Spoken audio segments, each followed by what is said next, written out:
Ground control to Major Tom. Whoops, wrong radio station. This is N7MKY. The early bird portion of the FusionNet will begin at 8:30 p.m. Please keep the frequency clear, or I should say the Winter 6 room clear. We'll begin shortly. This is your captain, N7MKY.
Well, good evening, ladies and gentlemen.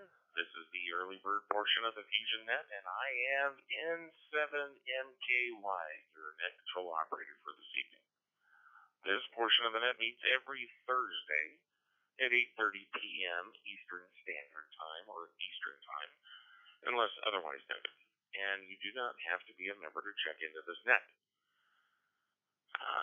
At this point, I will be taking early bird check-ins. When you check in, please be so kind as to give me your call sign, name, location, temperature, and if you're going to have traffic for the net, and as a new net control operator doing this just a couple of times, go a little slow because I'm doing pen and paper.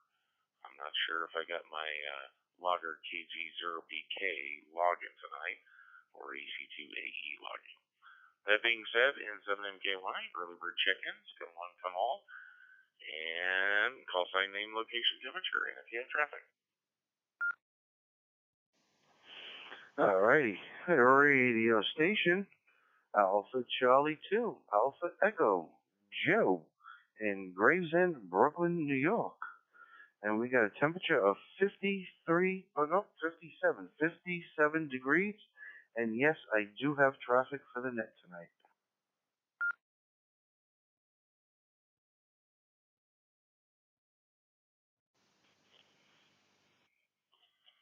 Kilo Bravo 6, Delta Hotel Romeo. Mike, Kelso, Washington, 54.1 degrees, no traffic.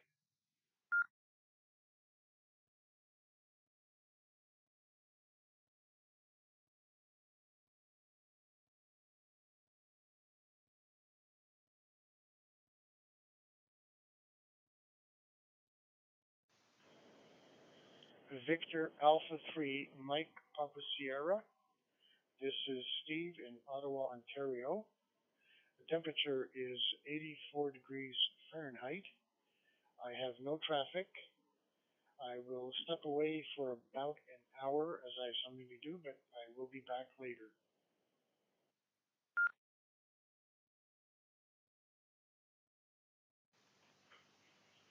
All right. Well, N7MKY recognizes 3 stations for the early bird check-in. That's Alpha Charlie 2, Alpha Echo, Joe in New York, with 57 degrees and traffic. I would expect that. Kilo Bravo 6, Delta Hotel Romeo, Mike in Washington. I believe I caught 54.1 degrees and no traffic. And Steve, Victor Alpha 3, Mike Papa Sierra in Ontario, with 84 degrees and no traffic, and stepping away. All right. Well, that takes care of the first 3 early bird check-ins. I'm surprised Joe was the first one. Anyway, moving on. Do we have any more early bird check-ins? Come on, come on, come on. Kilo Juliet 7, Juliet Alpha Sierra, Don in Boise, 63 degrees, no traffic.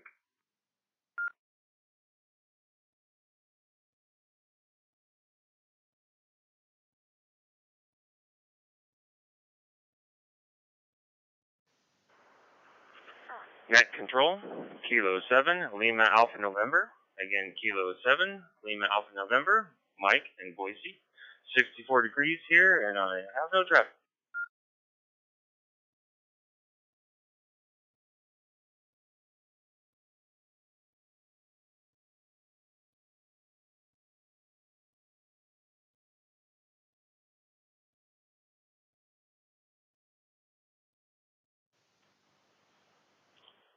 Kilo Delta 2, Mike Sierra Uniform, Alley in Coney Island, New York. It's 59 degrees and quite foggy. And I'll have the weather after.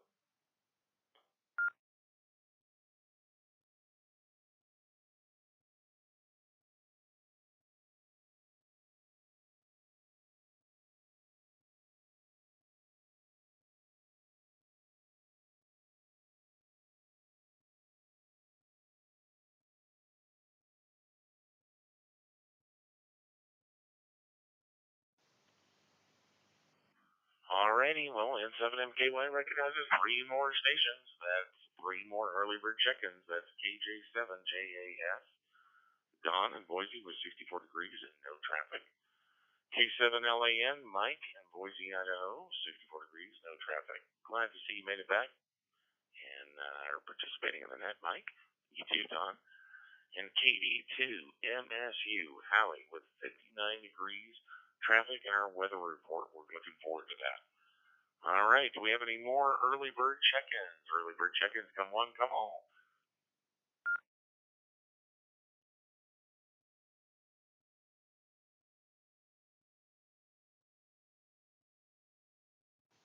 Net control. Net control, this is KD2LRX, Jason, Great Neck, New York, 68 degrees in Great Neck. And I have traffic.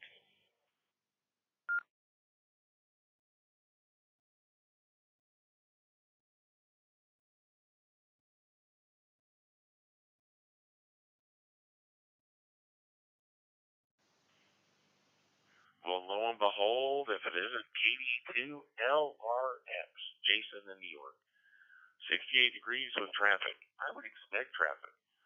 You know, I'm really surprised that you didn't, pop in right after Joe, the co-founders, the two godfathers of the FusionNet. Come on, guys, you should be one and two, or 2 and 1, or you get it. All right, gentlemen. Well, I've got a lot of check-ins for early birds. I'm looking for more. I love my early bird check-ins. I do have a question, though. I'm writing things down, and I'm holding the mic in the other hand, and I can't type because I don't have a fancy microphone set up like AC2AE with a pedal, or at least yet. But that being said, that's forthcoming now. That way I can type and talk and do all the things that a net control operator should be doing, except for slurring his words. So I'm hoping somebody's going to jump into NetLogger and take command and start logging these. I'll be more than happy to text a picture, but if I know Joe really well, he's probably writing these things down too. That being said, N7MKY, I'm looking for more early bird check-ins. Early bird check-ins for the FusionNet. Come one, come all.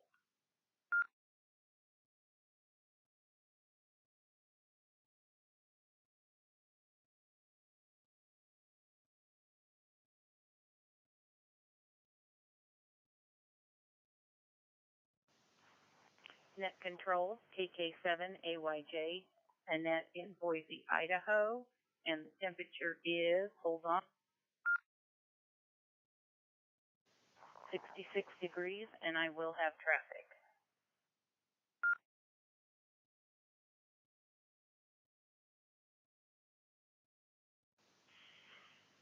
All right, net control will always, at least this net control operator will always recognize KK7AYJ, my lovely wife Annette. Welcome to the net. I am so happy you are here, and I'm glad you're back from Oregon, where you don't have those restrictive repeaters down there that don't allow you to buy your second handshake and change room with the FusionNet. But we're looking forward to your traffic, and I hope it is a bombshell of a joke. We all need a good chuckle these days. All right, N7MKY, your next operator, looking for more early bird check-ins. Come on, check-ins, check-ins. Come on, check-ins.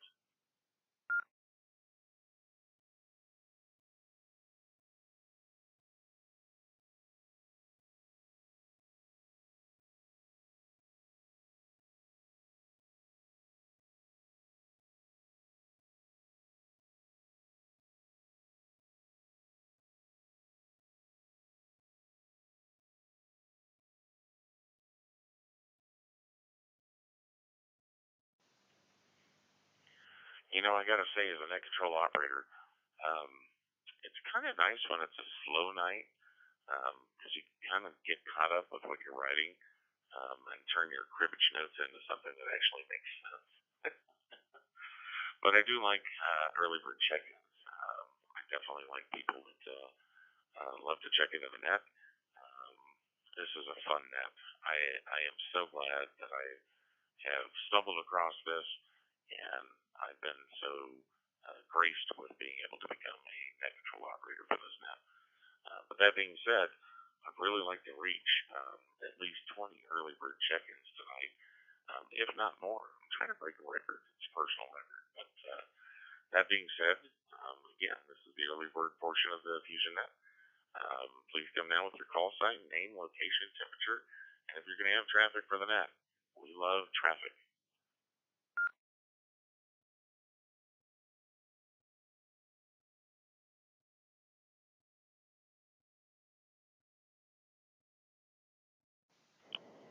Kilo Delta 9, Oscar Hotel, Quebec, KD9OHQ.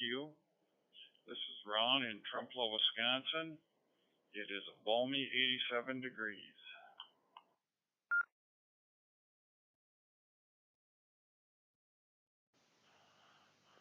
Good gracious, Ron. KD9OHQ. Definitely recognize. Got you down in the log at 87 degrees. Holy Toledo. Well, not Toledo, Wisconsin. By the way, are you going to have traffic for the net tonight, Ron?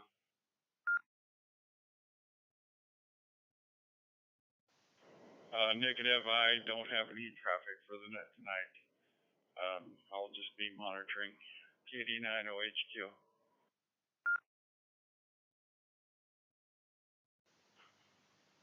Alrighty, sir. Well, appreciate it. Alright, how about some more early bird check-ins? N7MKY is hunting some chickens. I want some early bird chickens. Check-ins.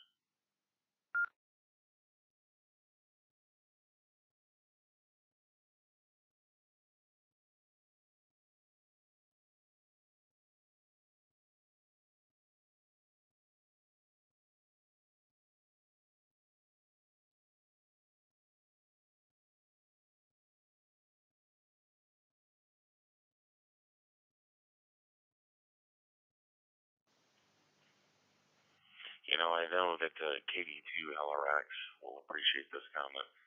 Nobody likes dead air. No dead air on the FusionNet. We've got to have activity. Looking for early bird check-ins? Or, you know what? Hey, how about my friend and co-host or cohort, KG0BK, Russ? I actually see you logged in. Are you going to be logging tonight? How about it? KG0BK, you going to check in?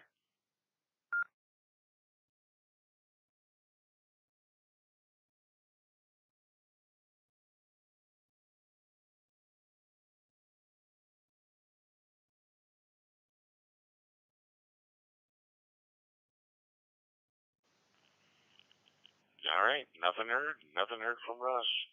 Hopefully we'll hear from him a little bit later on this evening. How about you, Joe? AC2AE, N7MKY, your net control operator for this evening. You have time to do some logging? I just, through the text message, asked Jay if he would. I am having a little issue here. I'm building a hotspot out of an old DV4 Mini. It's reading on the Pi Star. It's reading, or I should say, yeah, the Raspberry Pi rather. But for some reason, it's saying it's hooked up, but I am not getting anything from it. And I'm on 369, so I'm doing a little troubleshooting here. So if Jay is available, maybe he can do it. I don't know where Russ is. Russ is usually here by now. But if you can, just take them on paper, and then when you get a chance, I guess just like photograph it with your phone, and then send it out to the text or email it to whoever starts logging it over here. But if anybody's got any expertise on these old DV4 minis, man, before I start ripping out my hair, I need help.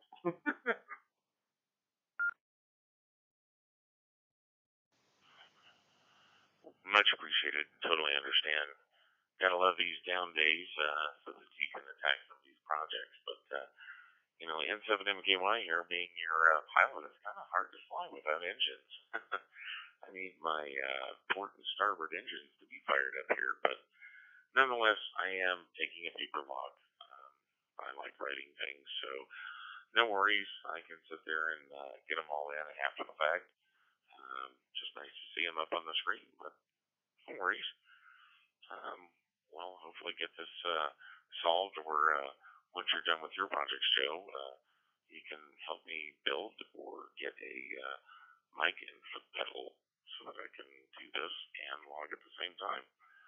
All right. Well, thanks for getting back to me, AC2AE, 7MKY, your net control operator, looking for more early bird check-ins to FusionNet. We are streaming live on YouTube. So, if you've got friends that don't have a radio and you want to get them interested in the hobby, point them to the YouTube channel. That's the FusionNet YouTube channel where we're streaming tonight's net live. Early bird check-ins, looking for them. Come one, come all. KD2LRX, hey, David. So I'm actually having a technical glitch myself, but with that said, I could put that aside for now, and I could log in everyone that you have now, and then when Russ comes in, maybe he could pick up from there. Sound good?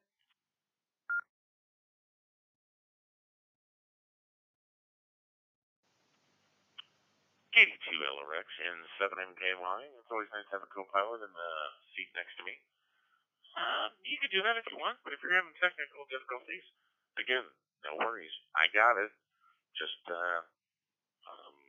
that information is going to be entered after the net.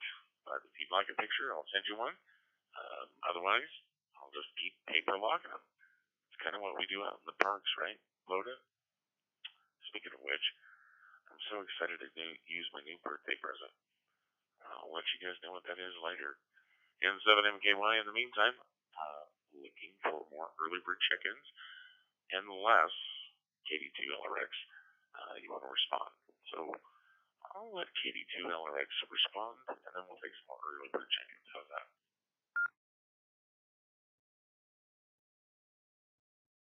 Yeah, that sounds good. Yeah, you know what to do? Send me the picture of what you've got so far. I'll get you up to date on here, and then when Russ comes in, he could resume the logging, and then I can continue along with my own troubleshooting too. All right, go send me through the text, and I'll throw those in. Got to be done during the net. So just send me a picture. I'll do it for tonight.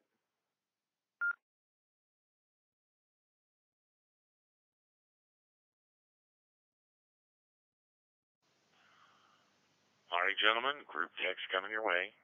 Like I said, I don't mind doing it. Just, if you want a long pause, I'll give you a long pause. But here comes the picture, gentlemen. In the meantime, looking for more early bird check-ins. Early bird check-ins. Come one, come all, the net control operator, and 7MKY, the monkey, the pilot. I don't know if I doubled with Jay or not, but yeah, we can't enter after the net. We have to enter during the net so people know that the net is active. So just send it to me and I'll do it. I'll stop what I'm doing since Jay's having some technical glitches or whatnot. But everybody has got to start logging the net logger on their own for their own net. And if Russ is in and he's able to do it, that's great. If he's not here, everybody has to do it on their own net. So just send the photo, send it to me, and I'll get it in there.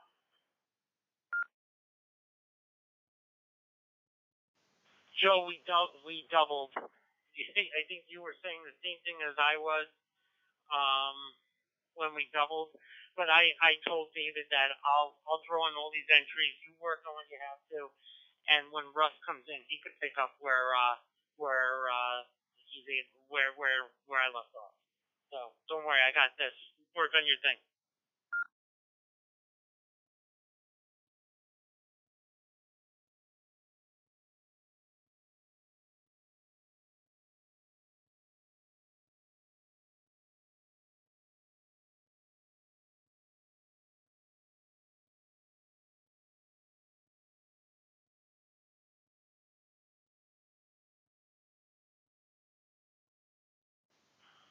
Well, N7MKY finally got the right password in. So, gentlemen, hey, if the net control operator has to do the logging, not a problem. I'll be more than happy to do it. So, go ahead, gentlemen. Do your thing.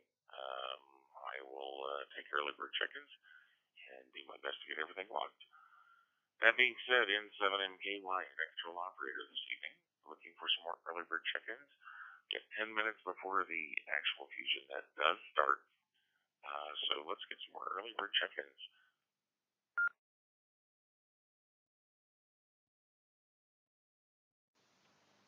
Net control.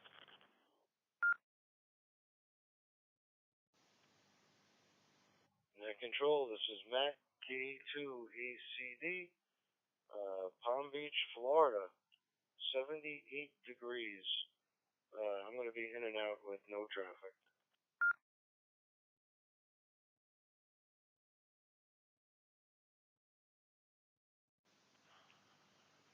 All right, net control recognizes K2ACD Matt in Florida with a balmy 78 degrees. Hopefully the humidity is not too high. In and out with no traffic. Glad you made it to Florida safely. Um, your family and your father are in all of our prayers. So you take care, Matt, and thanks for checking in. N7MKY looking for some more early bird check-ins. Come one, come all. Kate, David, N7MKY, KD2LRX. Entry number 3, or entry number 2, that KB6OHR, can you give me, do I have that call sign? Am I reading that right? Because it's not coming up as Mike, it's coming up as something else.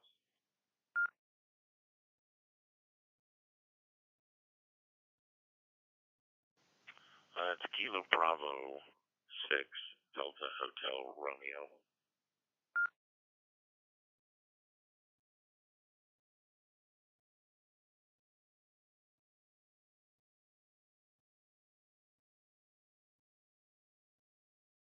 Okay, I got it now. Okay, I thought that was a no. Alright, no problem. I'm putting these in.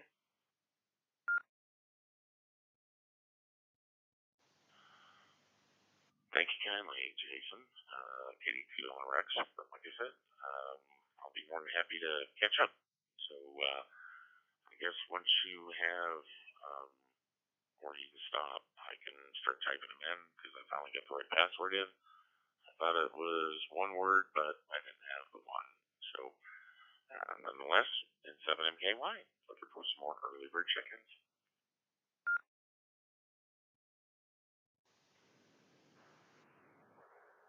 Alpha Golf 7 Whiskey Quebec, Wesley in Coolidge, Arizona, where the current temperature is 85 degrees. No traffic for the net.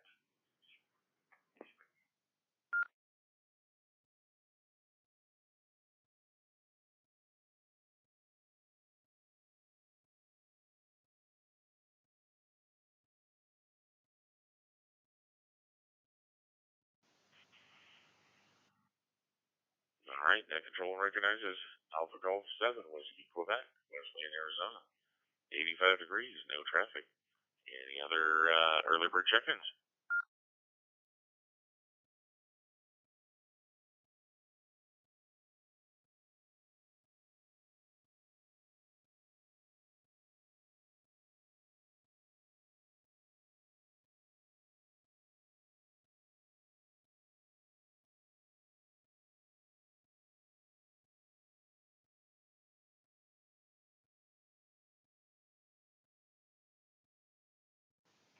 Kilo 2, Charlie Victor Delta. This is Chris on the Upper West Side of Manhattan. We have 59 degrees and no traffic.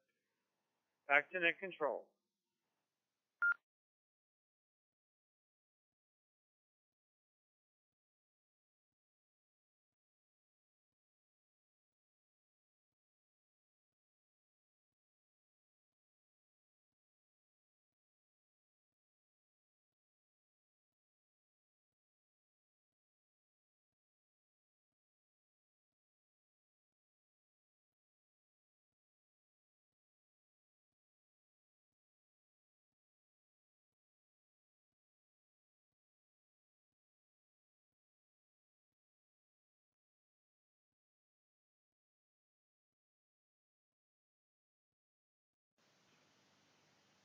right, well, Net Control recognizes Chris, K2CVV, with 59 degrees in New York, and no traffic.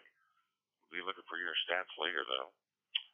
All right, got 5 minutes before the FusionNet starts, and I'm trying to type as fast as I can. And 7MKY looking for some more check-ins.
AC2AE, KC4EXO.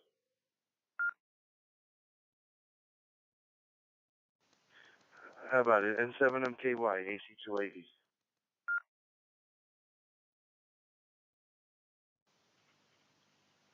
And 7MKY, AC2AE, I'm here.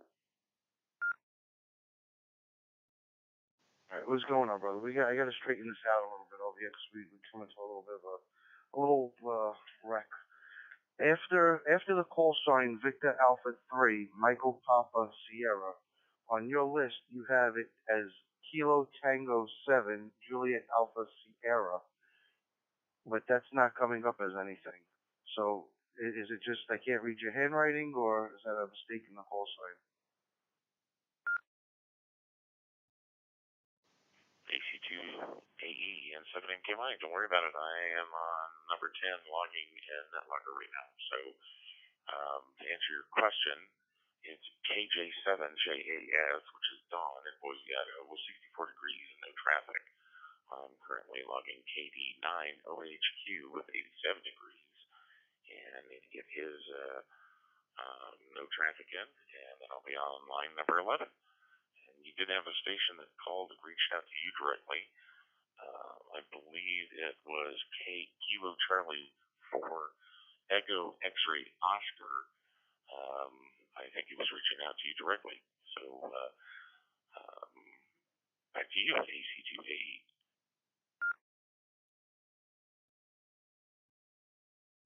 All right, I just put the KC4EXON at number 11.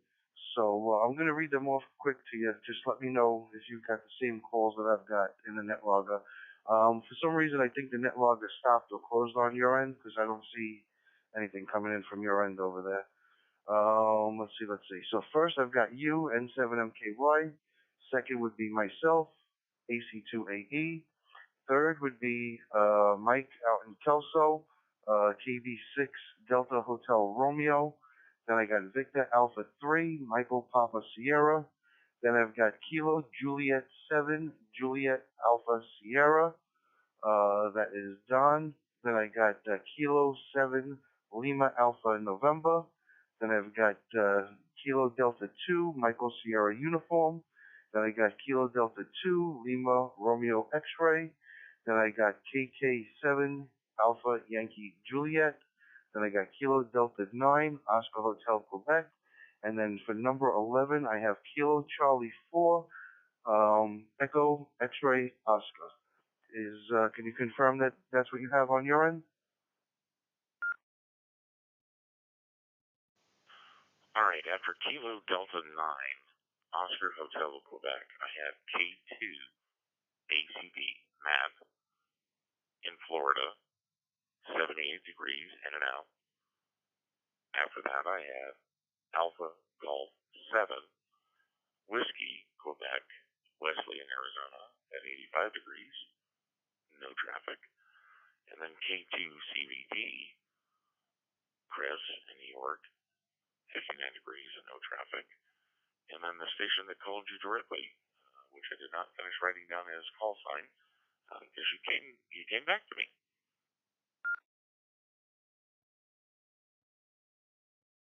Okay. After Matt, K2 ACD, you had an Alpha Golf 7.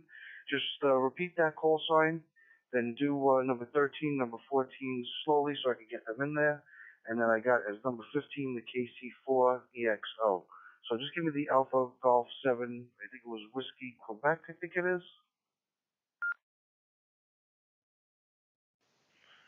Correct. Alpha Golf 7 Whiskey Quebec, Wesley in Arizona, 85 degrees, no traffic. After that, Kilo 2 Charlie Victor Delta Chris in New York with 59 degrees and no traffic. And then the other station that you recorded, which was Kilo Charlie 4 Echo X-Ray Oscar, was putting a direct call to you, AC2AE.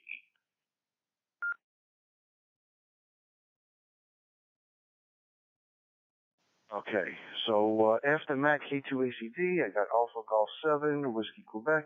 Then I got Kilo 2, Charlie Victor Delta, KC4, X-Ray, Echo X-Ray Oscar. All right, just when you get a chance, because you got all the temperatures there, just fill in the temperatures, and I'll take, I think either Jay or myself are going to take over doing the net logger for you until the night is over.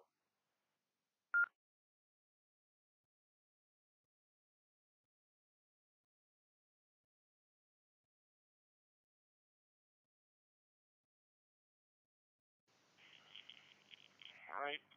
Like I said, I don't mind. Just a little bit more of a pause. Um, so that being said, Kilo Charlie 4 Echo X-Ray Oscar. It sounded like you had direct traffic for AC2AE. So Kilo Charlie 4 Echo X-Ray Oscar. Please go ahead.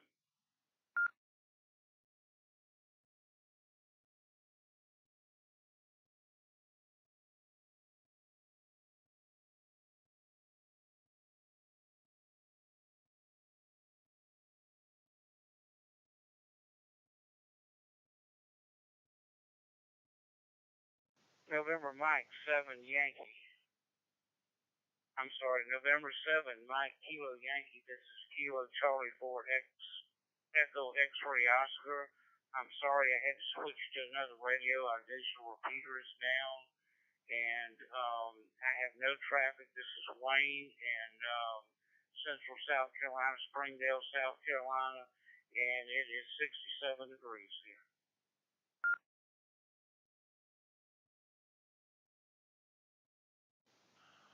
Well, welcome to the net. Sorry your repeater went down. Boy, I know what that's all about here in Idaho. I spent 10 weeks trying to fix mine. All right, so I got you as Wayne. You're coming up as Richard, but I'll make sure that I call you Wayne. And I got you down for 67 degrees and no traffic. Glad you're back live on the wire. Did you have traffic for AC2AE? Because you did call him directly. I just want to make sure if you have some traffic for him, I did want to interrupt.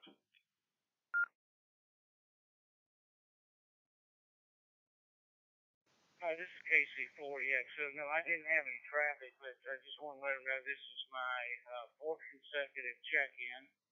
and grateful for y'all's effort. And I switched over to my hotspot, and I've never tried to use it on this net. So hope I'm coming in clear and greetings to all on the net. Well, you're coming in crystal clear, and we're glad to have you. And that being said, we're 4 minutes late in starting the FusionNet. So good evening, all, ladies and gentlemen. This is the FusionNet, and I am in 7MKY, your net control operator for this evening. This net meets every Thursday at 9 p.m. Eastern Time, unless otherwise noted. And you do not have to be a member to check in, but please consider joining us. Like Wayne, he said it's worth checking. So how do you join? Very simple. Check in 10 times consecutively. That means in a row. And at the time of your 10th check-in, please tell us if your email address is up to date on your QRZ page. And if not, let us know by sending us an email at at fusion@thefusionnet.org. With membership, you will have access to not only awesome content, but exclusive content on our website. That's simple. This is a directed net, and all traffic must go through net control. In order to check into this net, please switch off your AMS or your automatic mode select and go to digital mode or DN mode, digital narrow. Use your PTT button or your push to talk button, pause for a moment, and then transmit your call sign, name, location, temperature, and if you have traffic for the net. At this time, we are calling for mobile, short on time, or in and out stations only who'd like to check into this wonderful net, the FusionNet.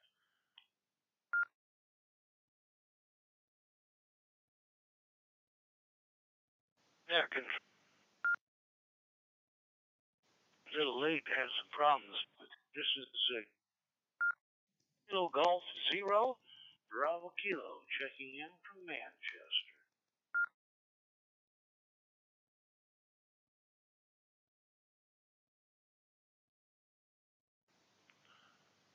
All right. Well, N7MKY recognizes KG0BK, but Russ, in Manchester, you know the routine. What's your temperature? Are you going to have traffic for our net tonight? Kilo. Yeah, I had all that down, and yeah, I don't know, lost the audio card. Anyway, at the time, it was 90 degrees, 90. Well, I guess right now it's officially 89. So, yeah, put down 89, I guess. Sounds cooler. And, Joe? Oh, yeah, I got a little traffic, I guess, for tonight. For the net. Tonight. Since I can talk. KG0BK.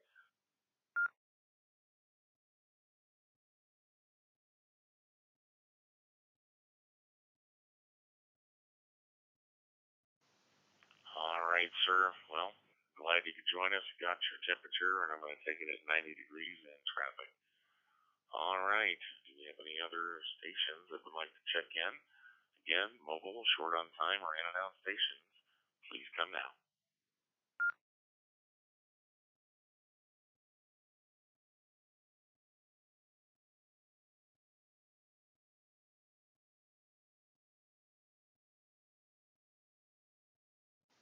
N7MKY KD2LRX. I think you had KE0MIZ coming in.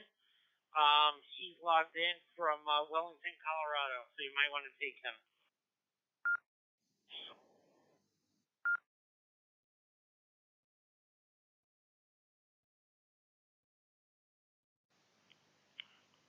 All right. Thanks, Jason. KD2LRX. I see that he's popped up in the log. KE0MIZ. Rob, what is your outside temperature? Are you going to have traffic for the net tonight?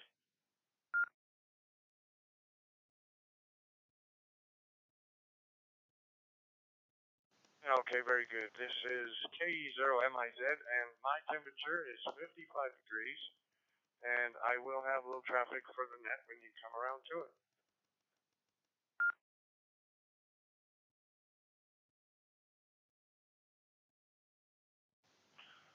Fantabulous.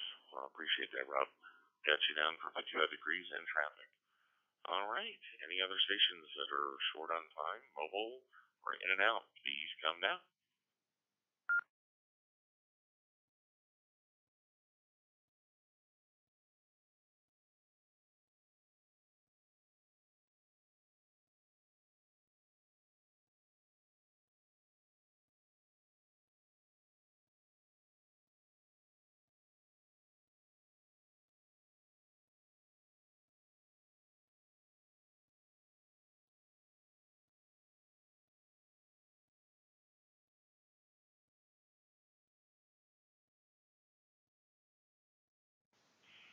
All right. Nothing being heard. I'll give you another call. Looking for stations that are mobile, short on time, or in and out. Last call for those. Come down to net control.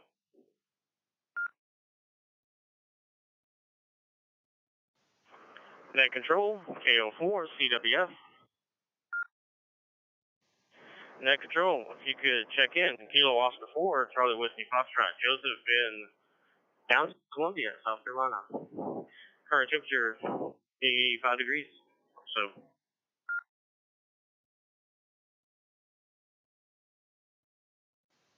Net control recognizes Kilo Oscar 4, Charlie Whiskey Foxtrot, Joseph, South Carolina, 85 degrees. You can have the traffic for us tonight. negative hour time, and you guys have a good evening.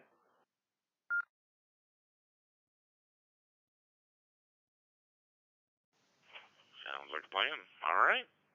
We're now calling for any and all stations who'd like to check into the FusionNet. Come now to net control in 7MKY.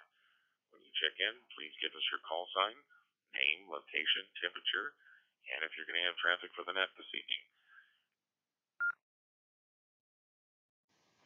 This is AA8 EOA, Kilo Alpha 8, Echo Oscar Alpha, coming to you through the Wirex software.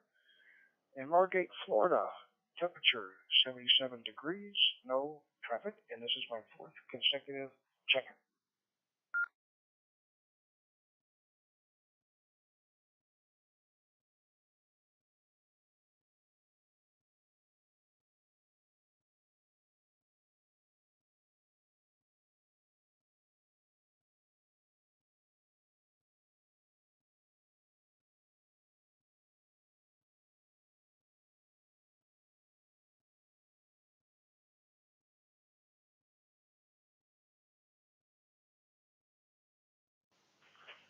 All right, net control recognizes Kilo Alpha 8 Echo Oscar Alpha, Mike in Florida with 77 degrees and no traffic.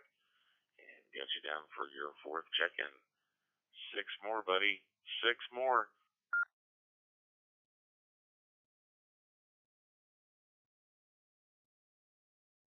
Net control and 7MKY. I need to know temperatures for K2ACD, AG7WQ, and K2CVD, and whether or not they have traffic.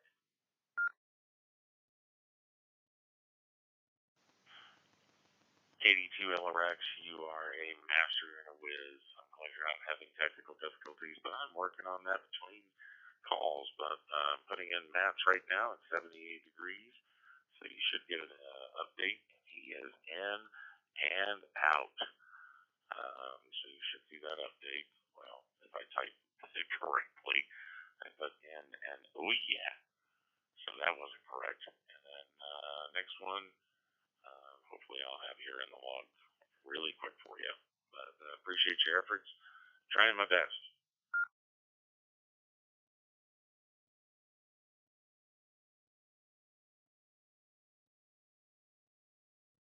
All right, no problem. As long as you don't forget to put in 12 and 13, we'll be okay.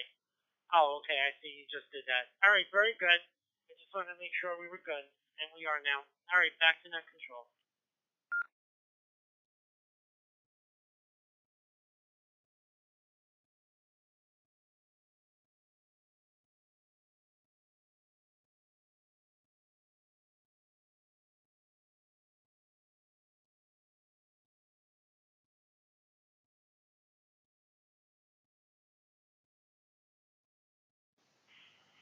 All right. Well, net control with the assistance of the Godfathers. Looks like we're caught up now. So I am on line number 19. Everybody's updated. So I'm looking for any and all stations that would like to check into FusionNet. Please come with your call sign, name, location, temperature, and if you have traffic for the net.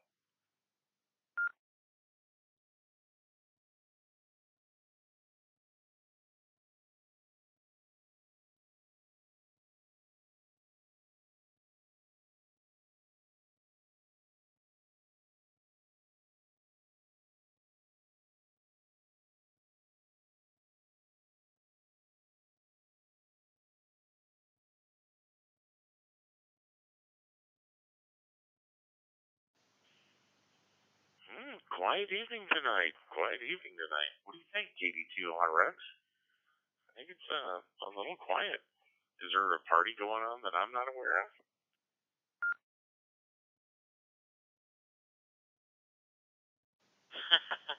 I think it's probably the nice weather outside, you know? If you're looking at these temperatures throughout, you have temperatures either in the 60s, 70s, or 80s, with maybe a few in the high 50s. So it could be that. People are out and about going for walks, or who knows, maybe grab the bite to eat out, or who knows what it is. But it's a beautiful night, so maybe that's what it is. Back to you.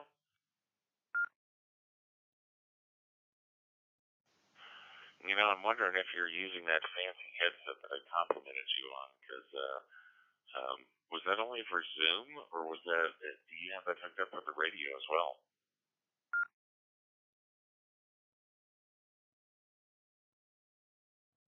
No, that actually wasn't a headset. That was an Electro Voice mic in Electro Voice RE320, which I have connected to a mixer board, which I played around with the what I can't even think straight right now, but I messed around with the like the EQ essentially on the board. And the microphone's naturally a beautiful sounding mic. It's nice and bright. So I only have that attached for Zoom and audio recording. I don't have it connected to my 400. So yeah, that's the deal.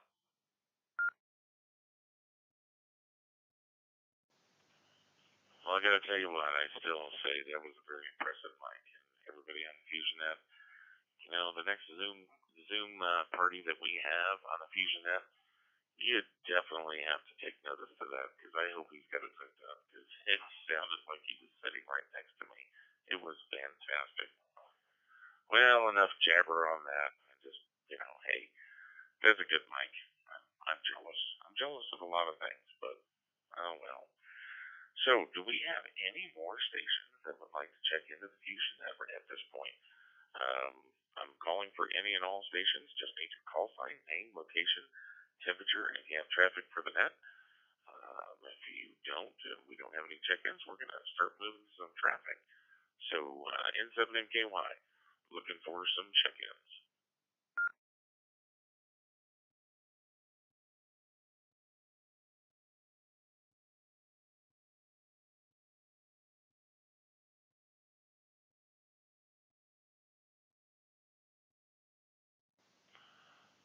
All right, nothing heard, nothing heard. So we're going to start with a little bit of traffic. And even though that N7KY is first on the list, I think I'm going to go last. So we're going to move this to the traffic portion, and we're going to go to one of our founding fathers, Alpha Charlie 2 Alpha Elko. That's Joe in New York. Take it away with your traffic, Joe.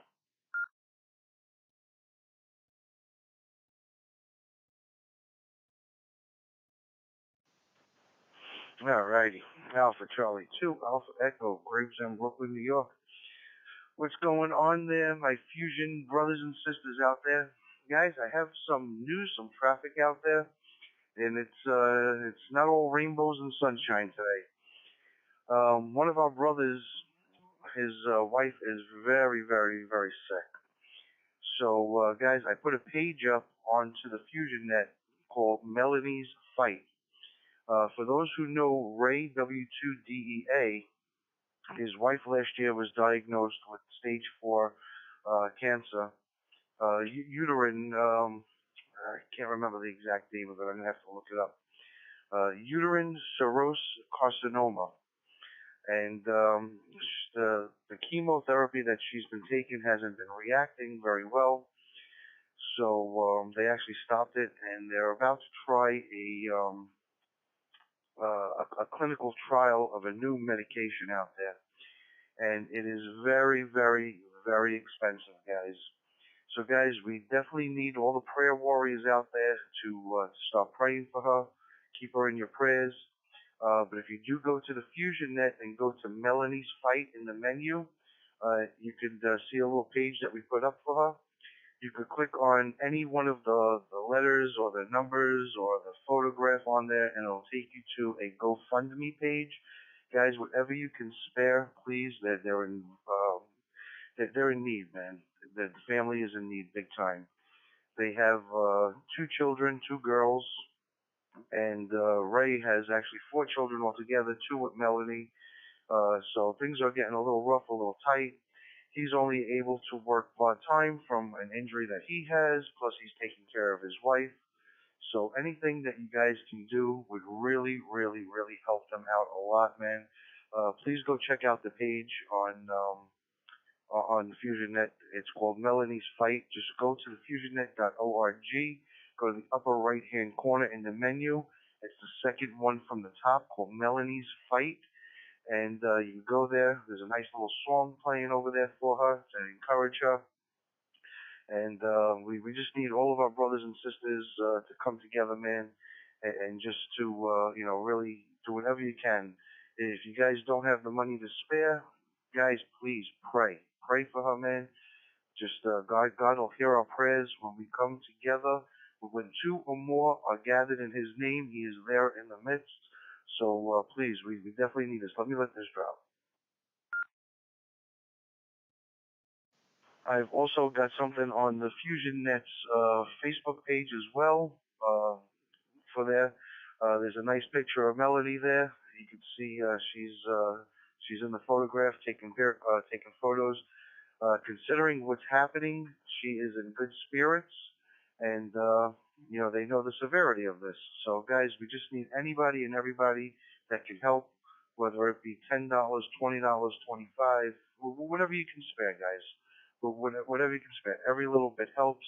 When I last checked, they had just put it up today. It was a little under like 2 or 3% that they had reached so far. They need a total of $7,000. And there's been a lot of generous donors so far. So guys, please get in there and get your donations in. When you go to sleep tonight, keep her in your prayers. When you wake up in the morning, keep her in your prayers. That's all I could ask from you guys. I really appreciate everybody who's out there helping, whoever's looking at it right now. And I know Ray W2DEA. He's thankful for everything that you guys can do.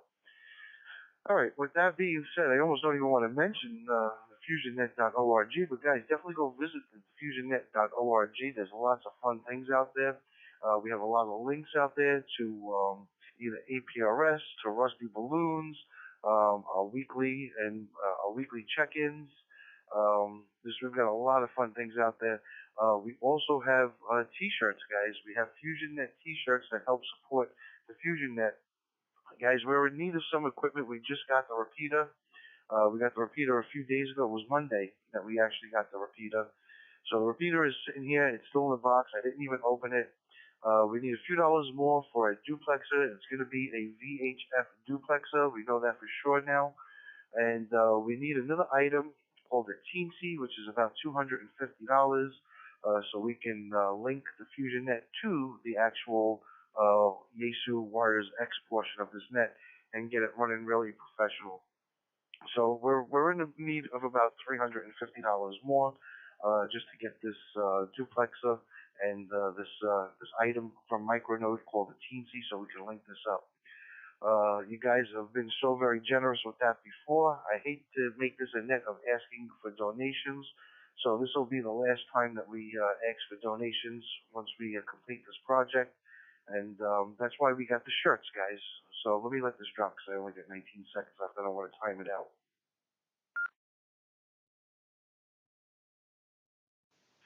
So one of the reasons why we got the shirts out there, guys, we figure, at least you guys get something. None of the profits of that go to Jason or myself or anybody for that matter for the FusionNet. It's all going to support, get new equipment, pay for the bills, just to keep us running, guys. We've been doing it for a very long time. We've been doing it all on our own. It's getting a little heavy now. So we do appreciate it, man. Whether it be 50 cents, a nickel, a dime, a dollar, or whatever you guys can spare. And if you don't want to do it that way, guys, just buy a shirt. Buy a shirt. That'll help us out a lot, man. We'll get the shirt out to you. I do all the mailing every Friday, so the shirts will go out on a Friday. You'll probably get them on a Monday or a Tuesday from when you order. And that's all I can think of right now. So I'm going to turn it back on over to Net Control. And if I missed anything, I'm sure JKD2LRX will pick up the slack for me, as he always does. All right, there. This is radio station Alpha Charlie 2 Alpha Echo. Back on over to Net Control Operator N7 MKY.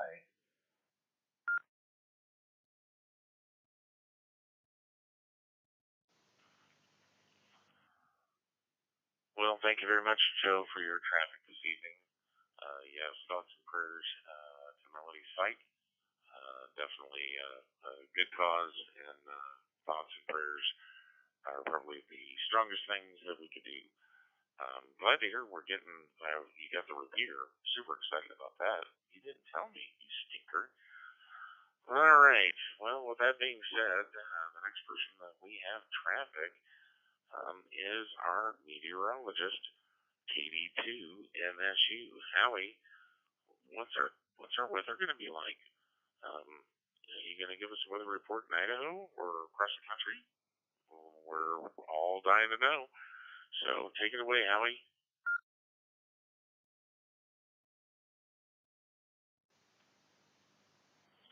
All right, I'll go backwards. For the next 15 days, basically the southwest, where the fires remains pretty dry. The Pacific Northwest, and some nearby areas should have below normal temperatures. It looks like most of the rest of the country is headed for above normal temperatures, including the Northeast. It's already been warm. Actually warmer to our north than it was around here because we keep on getting a wind from the ocean. Easterly wind or a northeast wind or a southeast wind, which pretty much kills the temperature here if you're near the coast. So I'm looking at May 21st, plus or minus a day, to be a very warm day. I think somebody could be 90 degrees around here. The water that sea breeze stays away. And another thing of note, if you're in the Florida, well, make the whole Gulf of Mexico. Basically right now from New Orleans, eastward to the Florida Panhandle area. This is a long shot, but maybe a tropical system in the Gulf of Mexico in about 15 days. That would be 2 weeks and a day from today. See how that works out. It's just starting to show up now. It's semi-favorable conditions.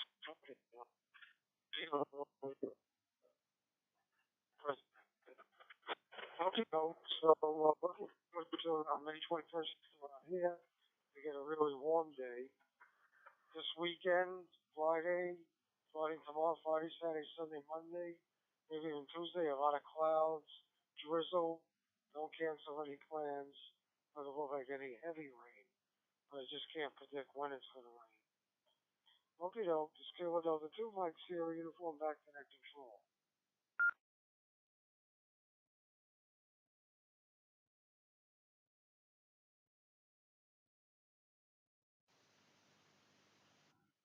Howie, thank you very much for your weather report. Always enjoyable to hear. You know, last Thursday, though, you should have told me that it was going to snow in Boise, Idaho on May 9th. Couldn't believe it. May snow in Boise, Idaho. It was just freakish. I think we got like 3 inches in the north end. It was just unbelievable. We had tree branches breaking. Yeah. So, and then today, it was 66 degrees. And this weekend it's supposed to be 80. Go figure. Well, that's about Idaho. You don't like the weather? Wait a day. It'll change. Thanks, Howie, for your weather report. Always a pleasure to hear it. KD2 LRX, you're next up for traffic. What do you got for the FusionNet? Let's hear your traffic.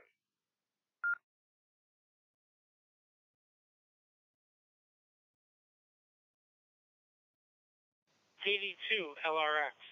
Joe, I was actually just looking at the picture you sent me. I was looking to see if I found any inconsistencies or anything like that, but I'm not seeing anything right now, unfortunately. But if I do, I will let you know. Anyway, my traffic for this net tonight. Well, first of all, guys, we are blessed. We are happy. We were so excited to have all of you here tonight, our family, on FusionNet. Thank you so much for being here tonight. I do have a couple of personal pieces of traffic, and then have some club traffic. So let me let this drop, and I'll start.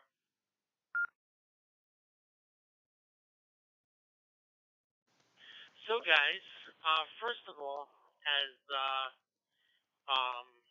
our good buddy Joe 8280 shared, our good friend and fellow ham Ray, W2BEA, his wife is very ill. Unfortunately, she has been for some time. She has cancer, unfortunately, and it's a pretty severe one. I think it might be stage 4 uterine cancer. So there is that GoFundMe page that he does have, and you can access the link to it through our website. I personally donated what I was able to today, and not saying you guys have to, but if you're able to, I'm sure he and his family would definitely appreciate it. Um, it's needed. I had a mom who had cancer, pancreatic cancer, and I'll tell you, even putting aside the financial burden to it, it's hard. It's really hard going through that. Speaking of which, that kind of brings me to my next piece of traffic that I share with you all, because I do consider you family. Tonight marks the 2nd-year anniversary of my mom's passing from pancreatic cancer. So I just kindly ask if you guys could keep me in your prayers and thoughts. And actually, even more so than me, my mom in your prayers and thoughts. I know she's in a better place. So I just wanted to share that with y'all. And now over to club traffic. Let me let this drop.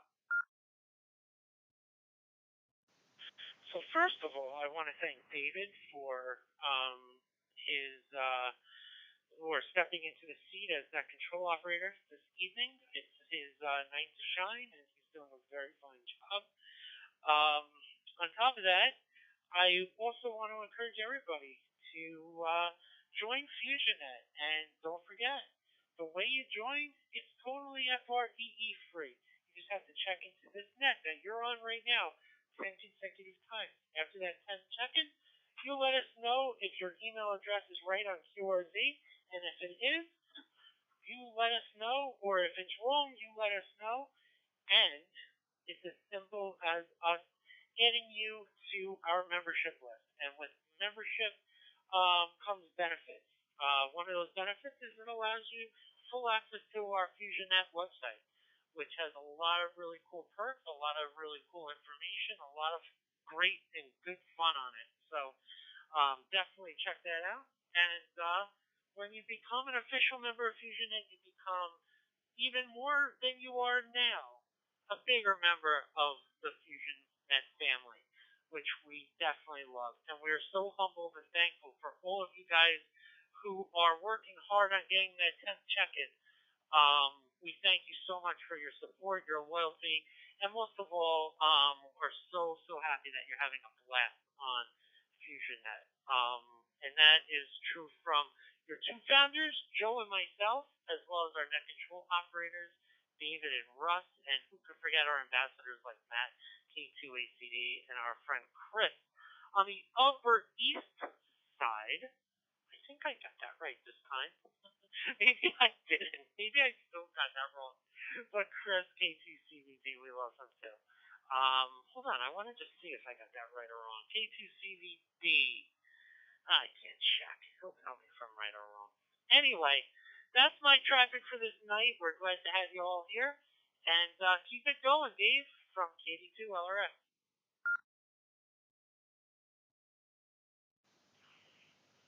KD2LRX and 7MKY, thank you for your traffic. And, of course, all understanding and prayers.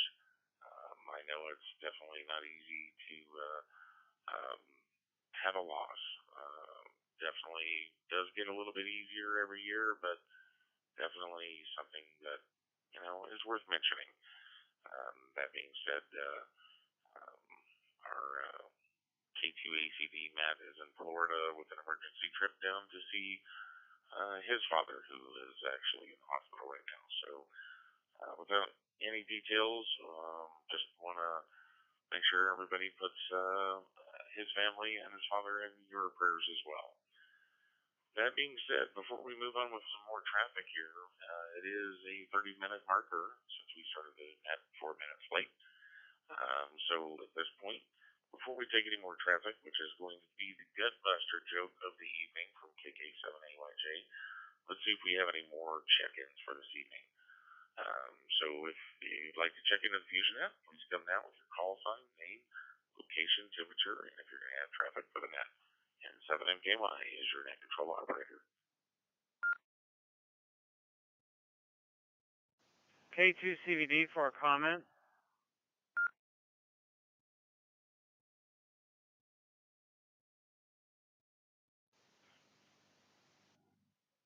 Stand by, Chris. We'll take your comment here in just a second. Looking for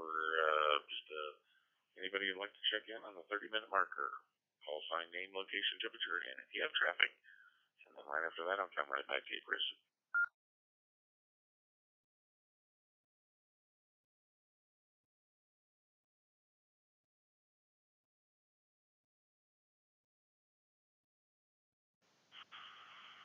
All right, hearing none. I'll come to you, Chris, K2CVD. Comment, go ahead. Thank you, David. Jason, I think you've made me the official new Russ of the FusionNet because we're on the Upper West Side. We're on the Upper West Side near Lincoln Center. Maybe that'll help you next time. But K2CVD, back to net control.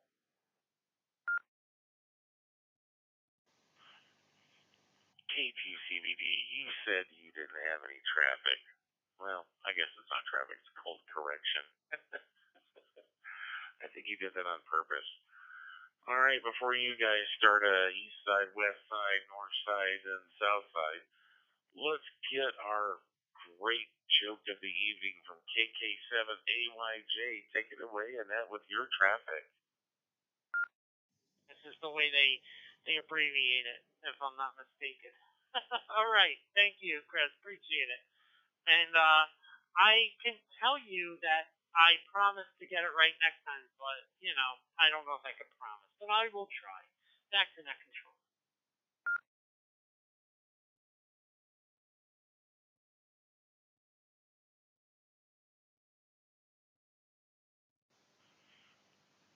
All right, let's try that again.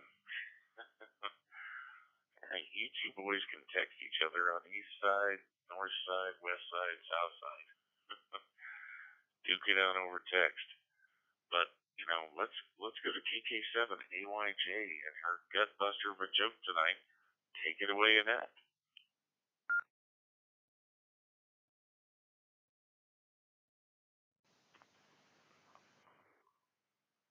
Good evening, Net Control and all participants in the FusionNet. So, a local charity had never received a donation from the town's wealthy banker, so the director decided to make a phone call. Our records show you make $500,000 a year, yet you haven't given a penny to charity. The director begins. Wouldn't you like to help in the community? The banker replies, did your research show that my mother is ill with extremely expensive medical bills? No, mumbled the director. Or that my brother is blind and unemployed. Or that my sister's husband died, leaving her broke with 4 kids. I had no idea. So, said the banker, if I don't give any money, if I don't give them any money, why would I give you any?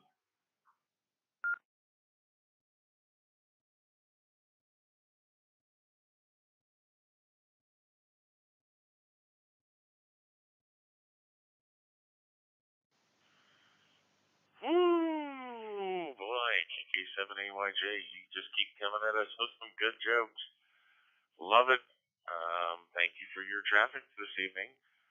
Always appreciate it, and we'll make sure we get that posted on the FusionNet. So, if you're not a member yet, you need to get those 10 consecutive check-ins, because then you can see all these jokes and past jokes. And you know what? They are not copyrighted. So, if you need a good joke for a party, you can always go to FusionNet.org. If you're a member, you can see the KK7AYJ jokes of the net in the evening. Alrighty, well, thank you very much, Annette, for your traffic this evening. Continuing traffic, we're going to go to my one, my only, Mr. Rusty Balloons, Mr. KG0BK. I'm looking forward to your traffic, and you better have that green timer handy, because we don't want any timeouts. I gotta say, Joe cut it close twice. He's using his timer, so are you ready? KG0BK, take it away with your traffic.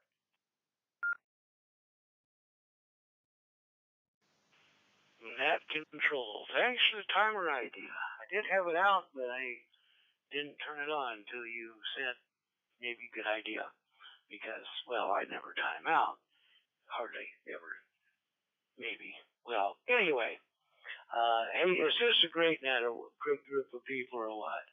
Where else can you go and go to a net page and find, like the Melody page on there to help Ray and Melody and see some good jokes and great net. This is more people should know about this, really. And I've been telling a few people, and once in a while somebody will check in and then they say they're just in and out. But yeah, maybe we'll get them. Okay, let's go with, I guess first and foremost, congratulations on your wedding anniversary, Pilot David and Annette. That was, I believe, yesterday.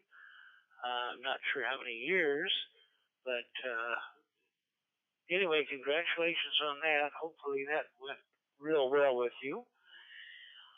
What do we got coming up? Well, on the 15th, as soon as I shut that off, on the 15th, which will be Sunday, we've got a flower moon, a super moon, and a red moon. How can that be?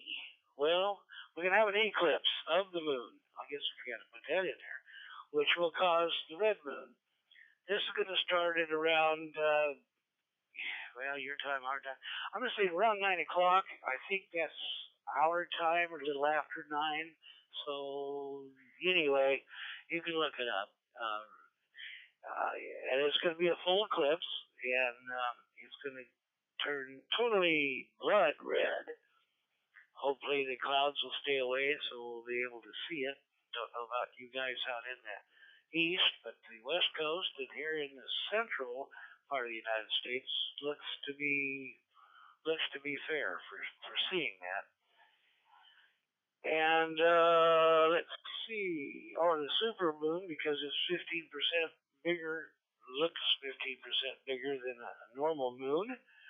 And a flower moon, because that's what the natives called it originally, because the flowers were all in bloom when this moon would come out. Let me let this drop for a second.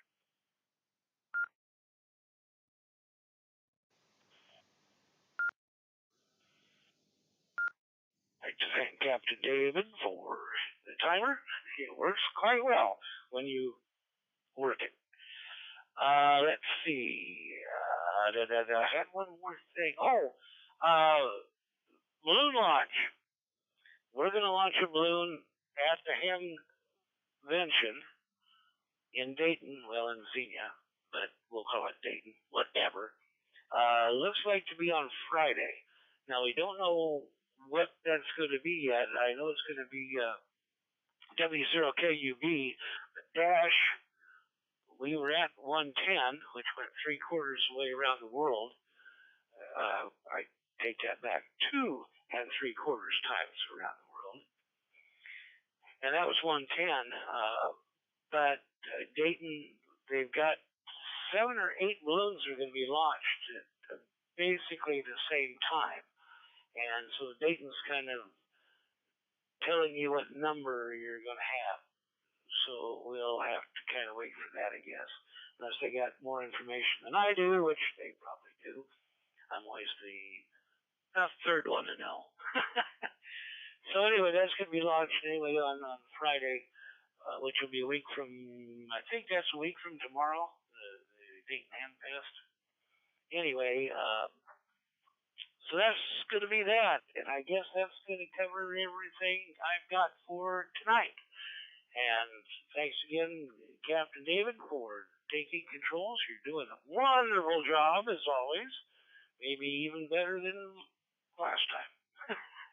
We'll send it back to you. This is KG0BK, and we'll just say Iowa. We won't go northeast, south, or west.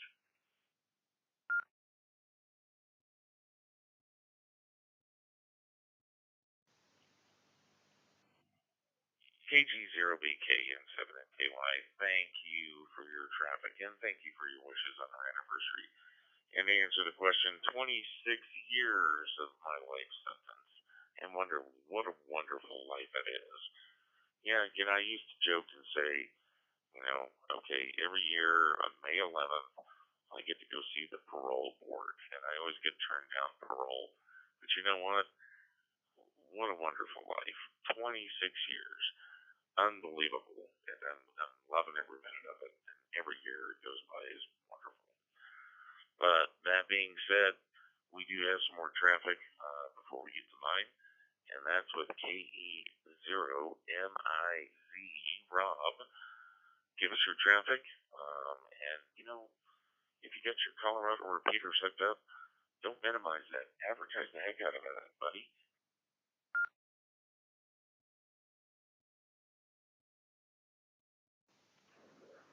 Yeah, Roger. Thank you for having me. Get rid of that thing. This is K0MIZ, Rob here. And our thoughts and prayers go out to Melanie and her family. We know what it is, the cost of medications. My wife has MS, and it's over $10,000 a month. And, yeah, we know it's tough. But now I'm going to tell you about the skyhublink.com. That's all one word. Write it down, skyhublink.com. N2SKY, or Skyhub Link, is an all-mode linking system that provides communication bridges between many amateur radio repeaters and networks, both analog and digital. You will find many ways to get into the Skyhub repeater linking system by going to skyhublink.com and clicking on the Connections tab. Oh man, we've got several ways you can connect.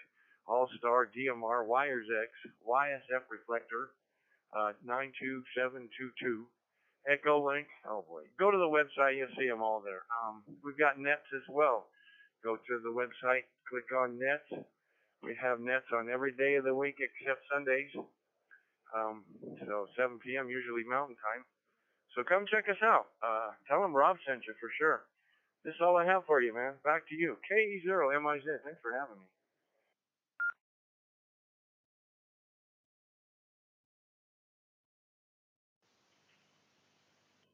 Well, thank you very much for your traffic, Rob. I gotta say though, you know, we're not on a race here, buddy.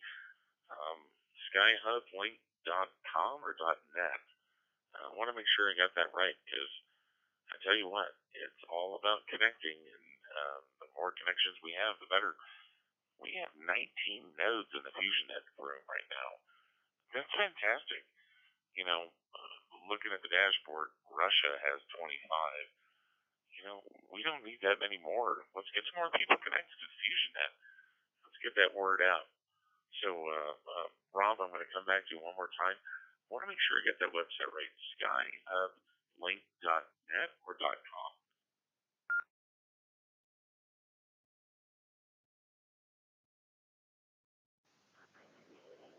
Yeah, right. K0MIZ here. Yeah, that's Skyhub Link, SKYHUBLINK, all one word, .com. Yeah, go ahead and check it out. Skyhublink.com. And again, tell them Rob sent you. I get points.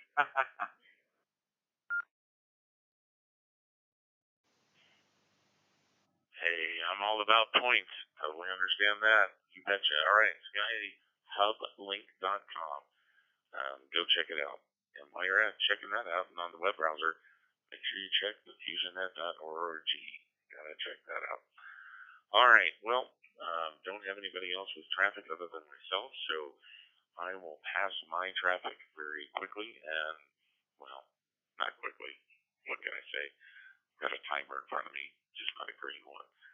I don't deserve one of those yet, but maybe tonight.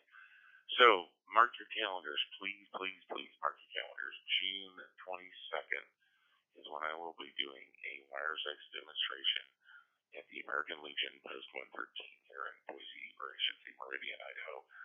So, if you can, and you're available between 7 and 7:30 Mountain Standard Time, if you could link your node up to the N7LGN radio room, that's 83066. I'm going to try to get about 35 people to do some QSOs with anybody and everybody that is in the N7LGN room. Trying to get everybody to really get into WiresX, and I do link the N7LGN repeater to this FusionNet. Hopefully we'll get some shy people out of the shadows and getting on Fusion and participating in this net. It's a wonderful net. All right, I'm going to let this drop so I don't time out. All right, additional traffic is we stream live every Thursday, the FusionNet on YouTube. So please, if you haven't already, go to YouTube or go to the fusionnet.org and go to the little hamburger menu and go to the YouTube channel. And please subscribe to the fusionnet.org's YouTube channel. Once we get enough subscribers, which is 1,000, and 1,000 views, which will be producing more content for that channel, we can monetize, which means that we can do bigger and better things for the FusionNet. And it doesn't cost you anything other than a click. It's awesome. So check out the FusionNet's YouTube channel. I try to stream it every Thursday, or I should say I've dedicated something now to make sure that we're streaming all the time. So go check that out, and definitely check out our t-shirts. Love our t-shirts. Can't wait to get ours. They're going to be awesome. And then, of course, N7MKY is going to be celebrating a birthday, and KK7AYJ has graciously allowed the birthday present to come a little bit early. That was in the form of an Icon 705. So, if you have any tips or tricks with an Icon 705, which is not Fusion, unfortunately, but an awesome radio, please send me an email. Visit n7mky.com can take a look at some of the YouTube content there, and you'll see that we're advertising the FusionNet as well. So by all means, please send me an email if you got any ideas on that. All right, with a minute and 12 seconds, that ends my traffic. Before I go on to the question of the evening, because I was 4 minutes late in starting the net, I think I'm going to take 4 minutes before starting the question of the evening and find out if we have any more check-ins. So, N7MKY, looking for any and all check-ins that would like to check into the FusionNet, please come down with your call sign, name, location, temperature, and if you have traffic. November 8, Hotel Uniform Bravo.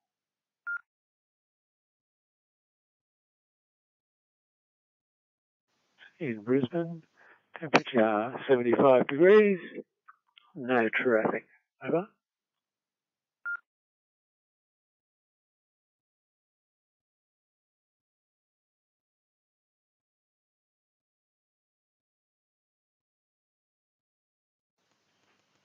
All right, net control recognizes N8HUB. So give me a second to not only write this down so that I can start typing it in, but I need to get your temperature and if you have traffic. But also, I did catch VK4EHT. I did get 75 degrees and no traffic, which is great. So before we have any more check-ins, let me get Andy back, N8HUB.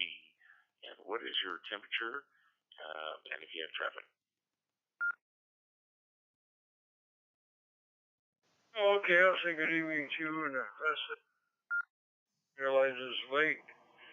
I looked at the clock and see what time it was. I thought, man, get over here and give it a check. And anyway, we got, let me see here. We got 75 degrees outside, and we got up to about 90 something today. It was really quite warm when the sun was out there. 75 now, not too bad. And, welcome to our net. We have a net every Tuesday night, 7 o'clock Eastern, West Michigan Connect 21335. 21335. Good group over there, and that'll get you with a open spot too. But I'll stand by here. The next guy there, ETX, I think it was. Your audio is really hot, so when you come on, would you back off your mic so we can understand you? Back to control and N8HUB.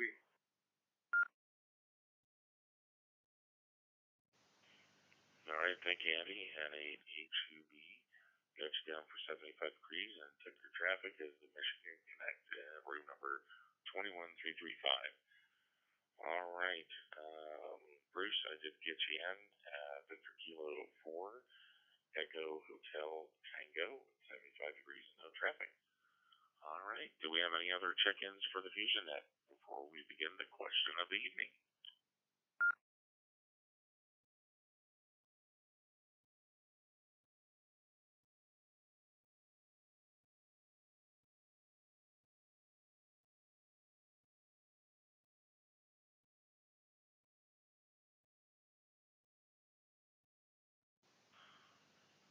All right, well, hearing no additional traffic, we're going to start the question of the evening. And the question of the evening for this FusionNet is, what was your very first ham radio, and do you still own it, or did you trade it up for something else? Definitely interested in that. Being new in the hobby, actually, I think it was this April I celebrated my 1-year birthday of being a ham radio operator, and I'm loving it. But that being said, what was your first ham radio, and do you still own it, or did you trade it up? So we'll take that question to our first check-in of the evening. That's Alpha Charlie 2, Alpha Echo, Joe, and New York. Tell us.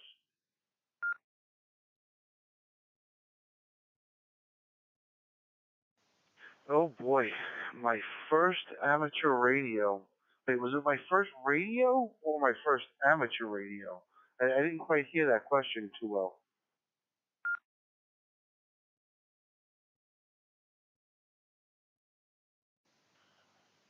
right, well then we'll repeat it one more time. What was your first ham radio or amateur radio? Citizens bands don't count. I'm talking about something that you would have bought when you became licensed. So what was your first ham radio? Do you still have it? Or did you trade it up?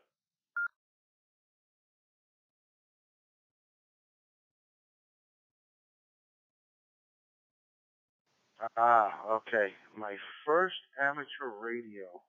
Wow, it's been a long time, and I missed the radio. But my first amateur radio was a Kenwood TS 430 with a Kenwood PS 430 power supply, which I still have the power supply, and it's undergone a couple of repairs since I've had it, but I still have the power supply, but the radio is long gone. And what I did was, with another ham radio operator that was out there, we had bought, it was a group deal. We bought a pallet full of TS 430s, some working, some not working. We didn't know which ones worked, which ones didn't work. So we really took like a big risk on it. Wound up there was about 12 of them that actually worked. And what we did was we took parts from others and rebuilt them. We made them bigger, faster, stronger, kind of like the Bionic Man. And we sold off the rest, and we sold for parts. And then I had like a few of these radios in my shack for a couple of years until somebody else wanted to buy the parts to build another TS40 they had picked up on eBay. But I gotta say that TS430 was a monster of a radio, but it was an HF radio, by the way, guys, for those who don't know, and it was an awesome radio. I gotta say, I kind of love that radio, but it was time to upgrade, get something more modern.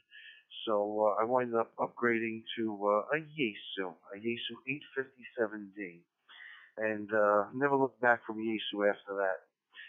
Also, I gotta say, I can't leave this radio out because this was also the first radio that I had gotten as well. So I kind of got them both at the same time.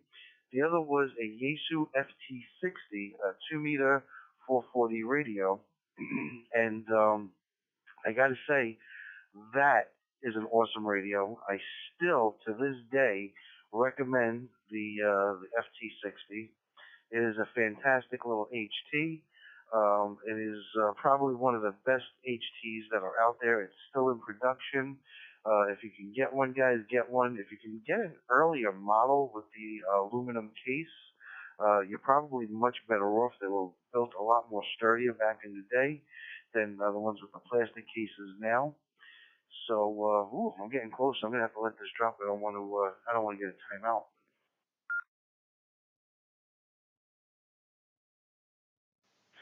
So, okay. So just to sum things up, yes, a Kenwood TS430 was my first HF radio. Um, fully modded, rebuilt, and that was my prize radio for a long, long time. I held on to it for about 2 or 3 years. And then my FT60, which I sold a couple of years ago, which I've always regretted it, and I never rebought it again. But I have a lot more different and new modern radios. The FT950, which that radio will never ever leave my possession. Um, and that's really about it, guys. I got a VX8, which will never leave my possession. Some radios are just here to stay forever now. I got tired of selling radios off because not only do I get sentimental attachments to them, but after I sell them, I feel bad that I sold them. So just not going to do that anymore. So I told the wife, I said, whatever's here is going to stay here. We may add to the collection, but we'll never minus from the collection again. That's my story, and I'm sticking to it. This is Radio Station Alpha Charlie 2 Alpha Echo. Back on over to Net Control N7 MKY.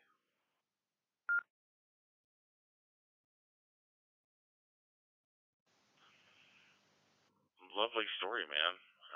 Pallets of radios. Whew. I used to remember when I'd buy pallets of computers, little Packard Bells, and go to auctions. TS430 Kenwood. Well, hopefully I sent the right picture to the group text. Dial in the middle, big behemoth, and a lot of buttons that I probably don't even use on my Yaesu 991 Alpha. All right, how about Mike KB6DHR? What was your first ham radio or your first radio, and do you still have it? And or did you trade it up?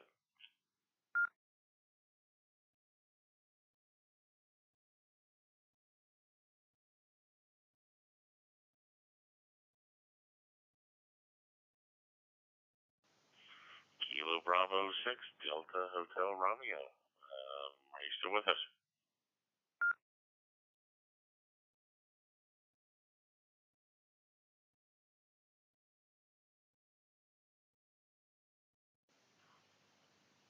I'll take that as a negative, Ghost Rider. No flyby on that one. Victor Alpha 3, Mike Papa Sierra, Stephen. What's your answer for the question of the evening? Good evening, Net Control, Victor Alpha 3, Mike Papa Sierra. So, I've been a ham operator for about, almost 5 years, I think. And my first radio was a Yaesu FT2D, which I still have, and I've since acquired an FT5D most recently. And I quite like them. I like the performance and how handy it is. And since then, I picked up a 991A HF radio, and a few other mobile units, one that I can put in the car, things like that. I don't know what's it called, maybe a 3200. Nothing more fancy than that. And I have some other, a couple of DMR radios, those Anytone 878. That's about it. So back to you, Net Control. Victor Alpha 3, Mike Papa Sierra. Well,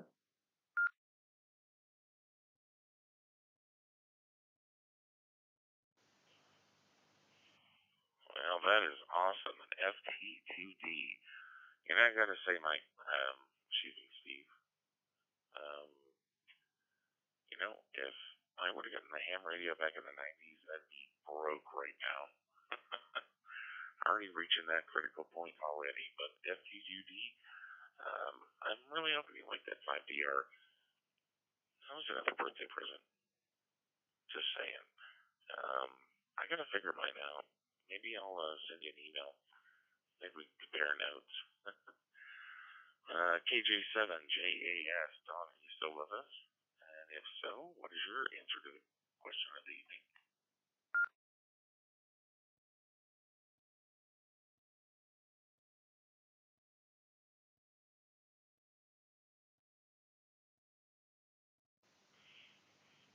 All right, I think we lost KJ7JAS, Don. I think he was probably in and out.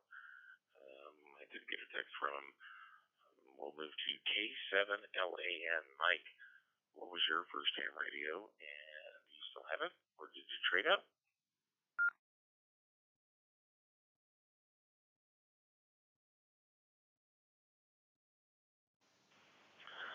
Well, good evening, David in the net. My first ham radio was an Alinco DJ560. It's a dual band HT. Actually, I got it from one of the Elmers in the radio club that I was in. This was in the early 90s, so it was a used radio, but it wasn't that old, and it worked fairly well, except for it had an issue that volume control knobs had gotten some damage to them, and they didn't work real well, but they worked enough to get me started.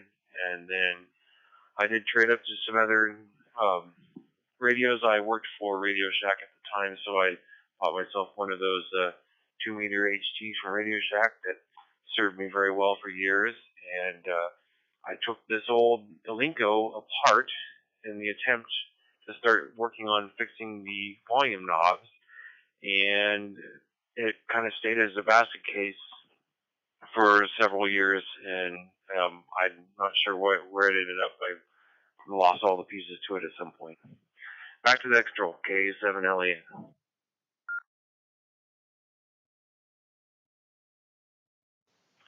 And a Lenko DJ560. I'm going to have to Google that because I want to see what that kind of radio is, at least when it's completely assembled. Hey, and I've got to just pause for a second and give kudos to K7LAN. Mike is probably the one that put an end to a 10-week struggle with the N7MKY repeater. He's the one that said, I replaced the Sparklight modem with this model, and everything worked. So I finally said, okay, what the heck? And I took the bullet and put it in place, and now we're bomb-proof. So everything pointed to the internet, but K7LAN actually gave it a model number of what worked for him here in Boise. So kudos to you, Mike. Thank you very much. Really appreciate it. KD2MSU, what is your answer for tonight's question?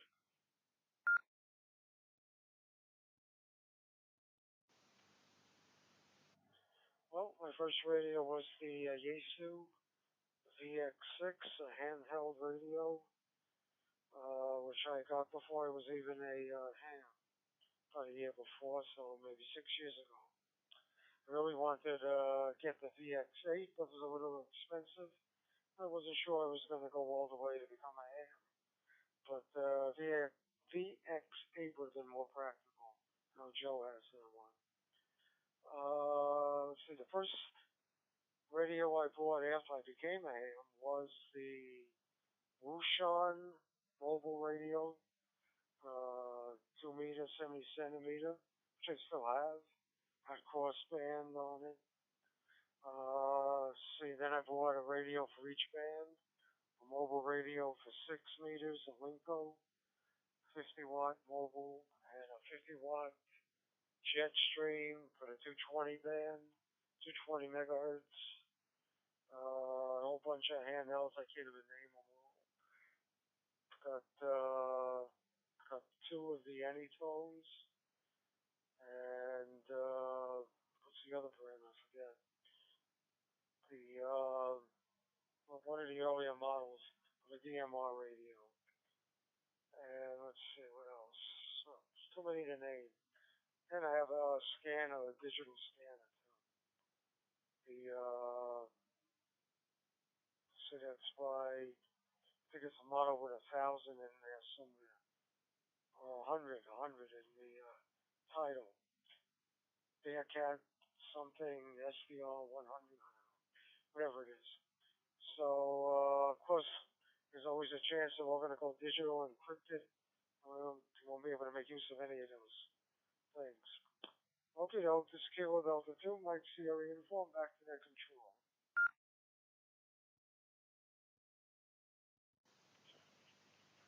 N7MKY, your next control operator. Howie, that is quite the collection. So first one was a VX6 Yaesu radio. That is awesome. Speaking of old scanners, I still have a Bearcat Bravo Charlie 950 XLT.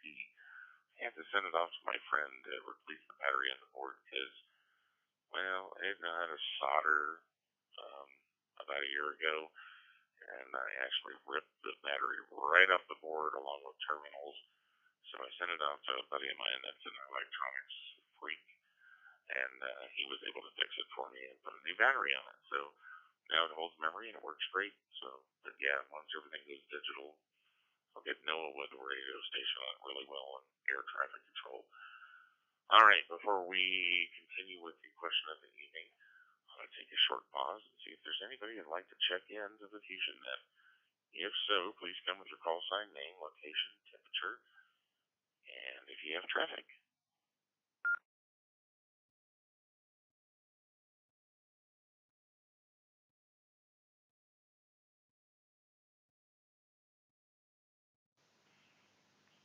All right, well, this is going to be a long net. I'm I'm sure we'll catch some other check-ins here shortly.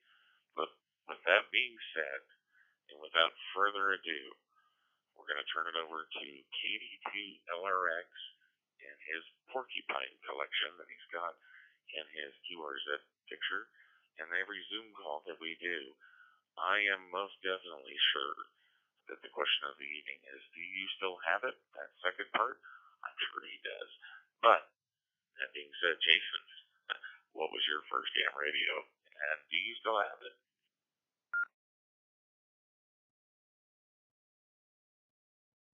KD2LRX. Well, the answer to your second part of your question is yes and yes. And my first ham radio, well, that is up for debate. Because one could say that my first ham radio was a Bofang handheld, which I still have. Or you can argue that my first real ham radio was my FT60. The reason why I will say it like that is because I actually bought the Bofang before I was a ham radio operator to scan around and also for GMRS, because I was licensed for GMRS before I was a ham, and I'm still licensed as a GMRS operator. So I had that, and then when I first got my ham radio license, it was the first radio I officially went on air with. But shortly after, probably a week after, it was right around like my birthday or so, and I got my FT60. And the FT60 is like my first real ham radio, if you will. So it's kind of a toss-up which one you're going to consider for my first, but it would be a toss-up between the Bofang handheld or the FT60, both of which I have and both of which are in mint condition, of course. And since then, I've, of course, upgraded my fleet, as you mentioned, David, and as you guys have heard 1,000,001 times. So I will turn it back to Net Control and 7MKY from KD2LR.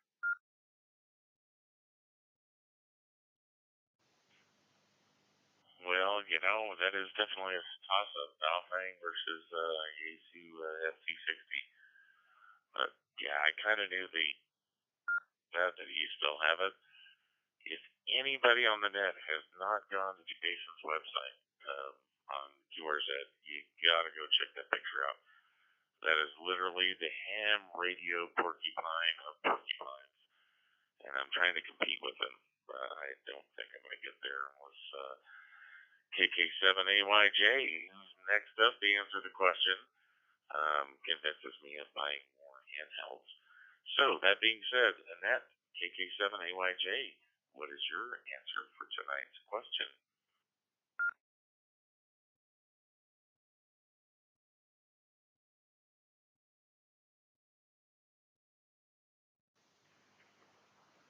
KK7AYJ to Net Control and those participating. My first and only, and no, that's not true. I do have two radios. My first is a Yaesu FT70D handheld, and because I'm new to the hobby, the radio knows way more than I do. I did take it on its first road trip to the Oregon coast last week, and it wouldn't connect correctly. So I found myself following a Google map in search of a repeater, and that was interesting.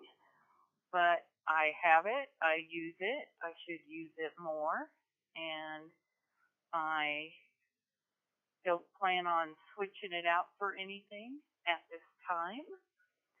And it's in good shape, and I was watching a YouTube video, and you guys all know what yours do.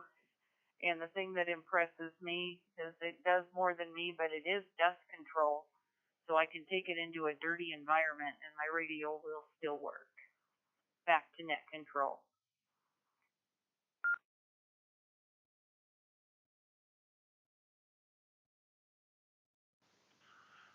Well, the FT70D is an awesome Wires X radio, and it's probably the most affordable radio in the Yaesu line to get on Wires X.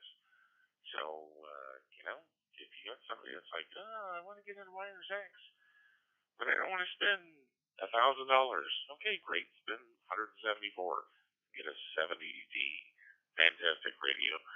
Just make sure you save a little money for something to replace the rubber ducky. But you know what? It's still a good radio. Thanks for your traffic. Thanks for your answer to the question tonight at KK7AOHA. How about Ron, KD9OHQ? What is your answer for tonight's question?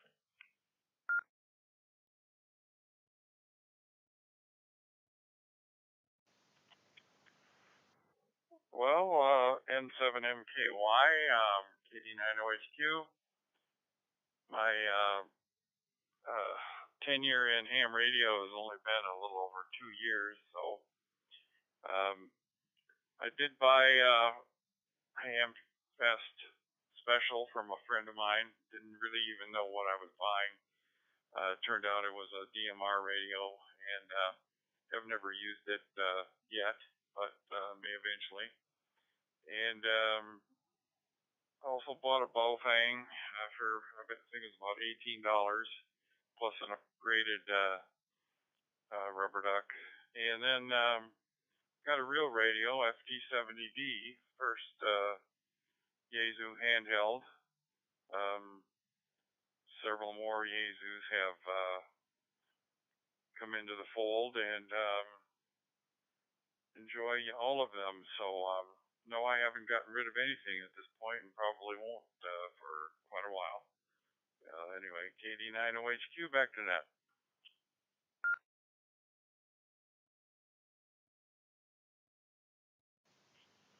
Well, Ron, if you're enjoying your 70D as much as Annette's enjoying hers, and I enjoy mine, it's good radio. Definitely good radio.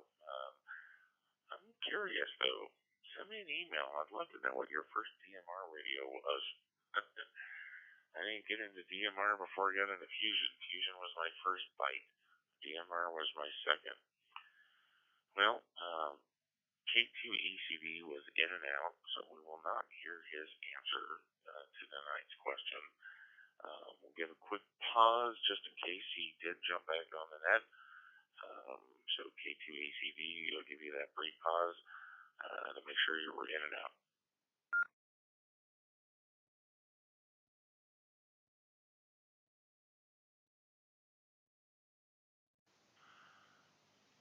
He was definitely a man of his word, in and out. So, Alpha Golf 7 Whiskey Quebec, Wesley, what is your answer to tonight's question? What was your first ham radio? Do you still have it, or did you trade up?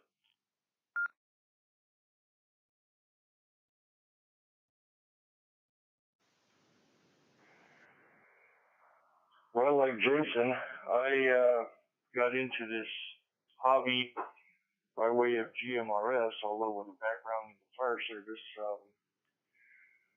I did have an emergency communications background, but we set up GMRS radios for the church security team, and I picked up a little Baofeng BF F8HP, which I still have, just so I could monitor traffic.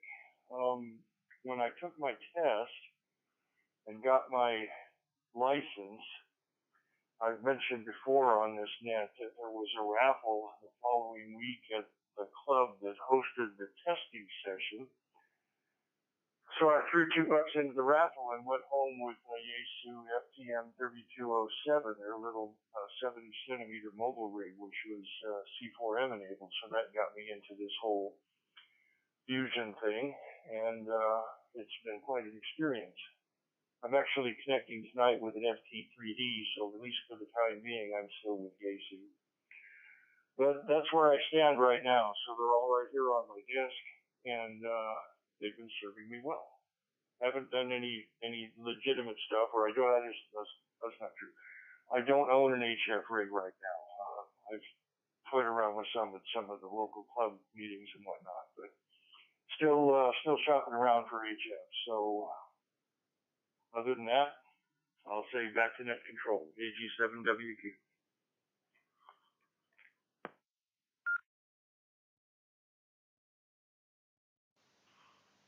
Well, I will say shopping for HF is definitely analysis paralysis. Um, when I got my general license, boy, I was vacillating between the 991A and the 891, back and forth, back and forth. I could use this one for POTA. I could use this one for soda. Yeah, soda. Who am I kidding? I'm too overweight to climb up on a mountain. Okay, so POTAs. Which one do we really want? So I kept getting asked by my local community of hams, well, which one are you getting? I said, I just gave up and got both. So, Wesley, good luck on your HF hunt. Nice to know that GMRS, Baofeng, and the Yaesu FT3207 were kind of your bridge into this. Those are awesome radios. All right, K2CBD, you're up to the bat. Is that Southside New York or Westside New York or Southwest New York? K2CBD, what's your answer to tonight's question? Okay, thank you, David. We're on the Upper West.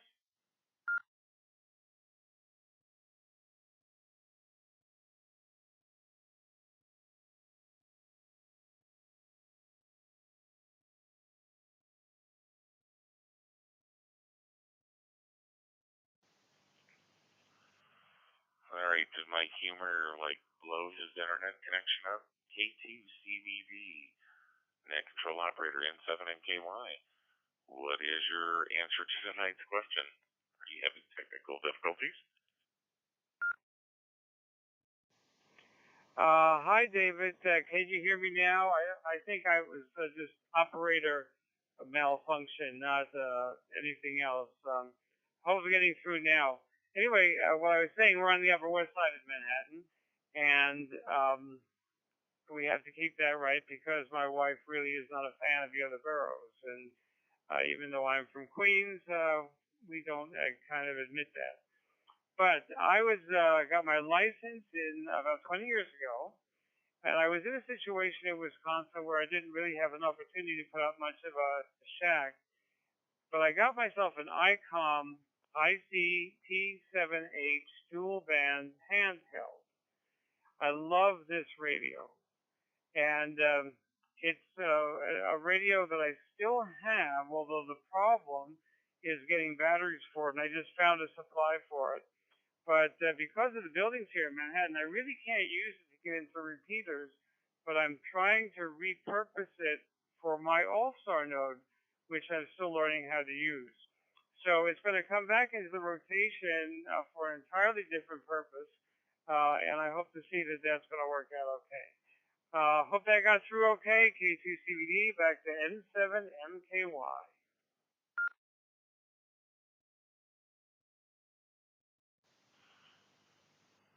K2CBD and 7MKY, yeah, that all came through. So if I'm correct, you were talking about the upper north side. Yep, got it. No, just kidding. But I would like you to come back really quick on that ICOM model. I didn't catch the full ICOM model. What was the ICOM model again?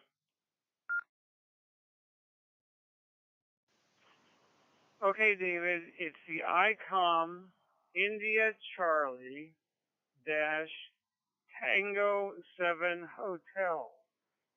I think you can still get them. It's not in production anymore. You can still get them, though, on eBay or places like that. It's just a really sturdy radio. It had a lot of features for its time, so this is about 20 years ago. And I always just loved using it. And I think I got it at AES, Amateur Electronic. I forget what that was. In Milwaukee, it was a big radio store. So when I first got my license, I was living in Wisconsin, and they had a great store up there. And I wish I'd known then what I know now about radio. I would have had a better time at that store. But now they're an HRO outlet. I think the AES store closed down. But anyway, it's an ICOM India Charlie dash Tango 7 Hotel. K2CBD, back to net control.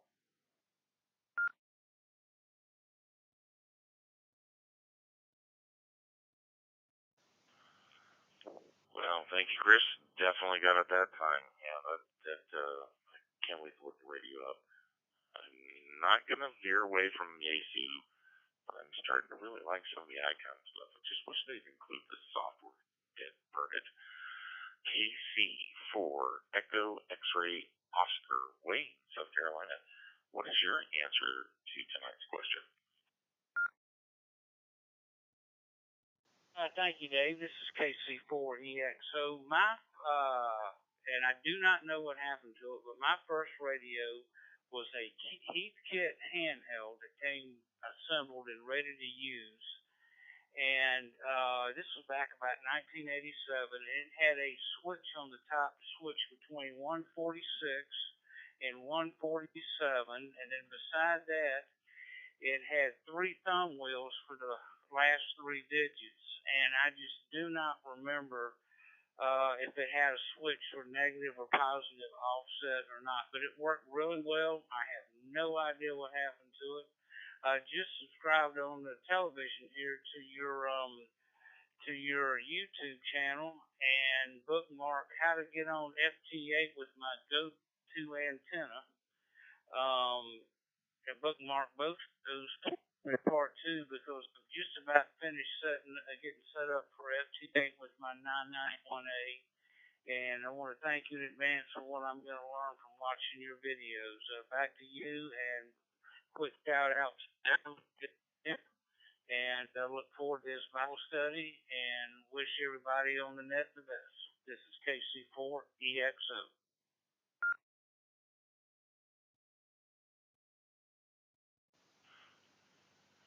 Wayne, thank you very much for your answer tonight. And Heathkit, boy, I tell you what, here's some homework for you, buddy. You get your 4th check-in tonight. Got that noted.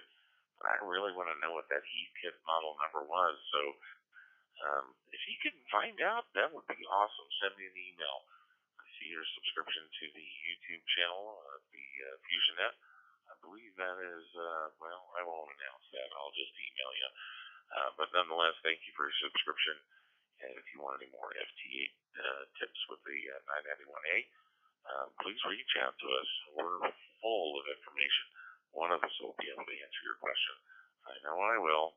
I went down that rabbit hole. All right, KG0BK. Russ, we've all been waiting for your answer to this question. Was it Heathkit? Was it Radio Shack? Was it 2 rocks and the copper wire? I'm just kidding. Come on. KG0BK, what is your answer to tonight's question?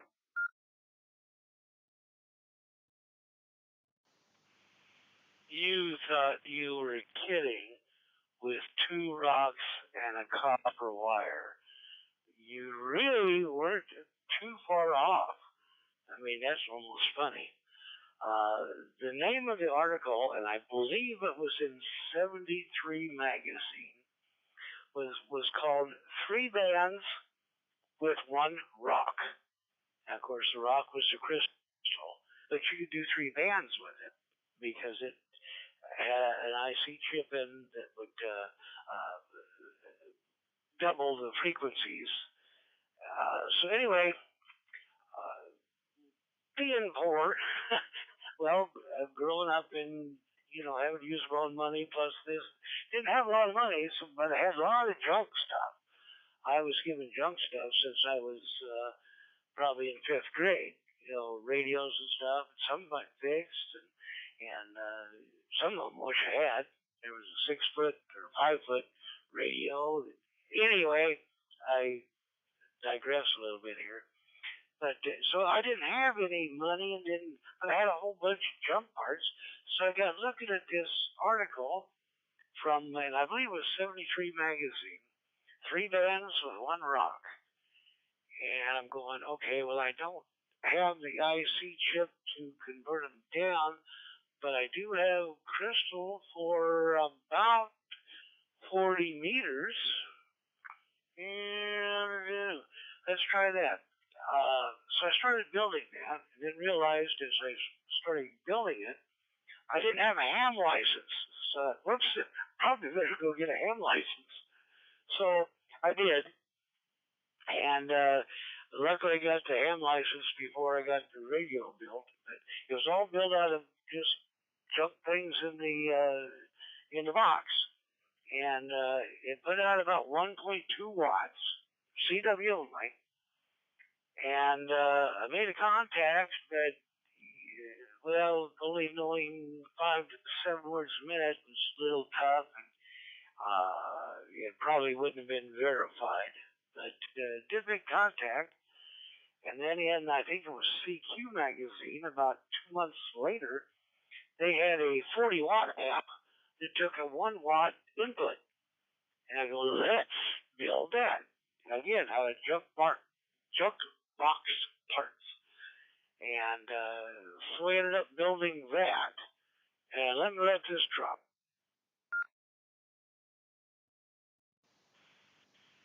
I hate to see you spend money on another timer.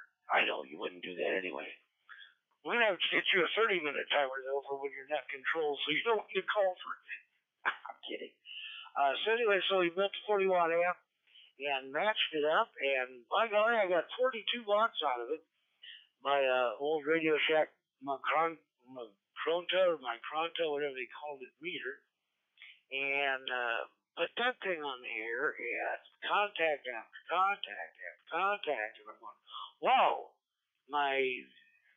this was on a straight key, and my fist got sweaty, and the paper was getting sweaty. I almost had a pileup. So that was my first rig, and gosh, I wish I had that. It was on the move. Somehow it got lost, but I eventually ended up buying a Radio Shack case, which probably cost more than the radio did on junk box parts. But yeah, it was a neat little rig. So that's what I got started with, just a home brew, and then of course went from there. But with the Heathkit 2-meter that Wayne was talking about, I had one similar to that, a little bit more sophisticated, I guess. It had six frequencies in it, but they were all crystal controlled, so you had to buy a separate receive and separate transmit frequency for each repeater. So, yeah, those were at that time around $11 a piece. So, cost you around $22 to just change frequencies. But that's the story of mine, and yeah, it was all 100% homebrew. This is KG0BK.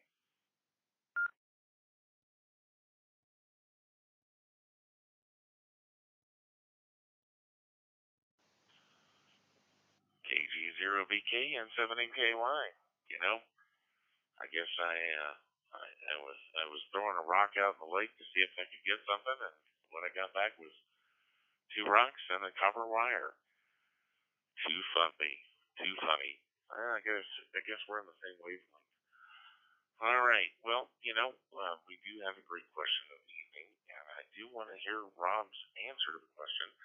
But we're at that 30-minute mark, so I want to make sure that anybody else that's listening to the FusionNet has an opportunity to check in.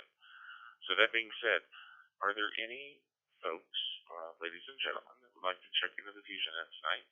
If so, please come with your call sign, name, location, temperature, and if you have traffic for the net.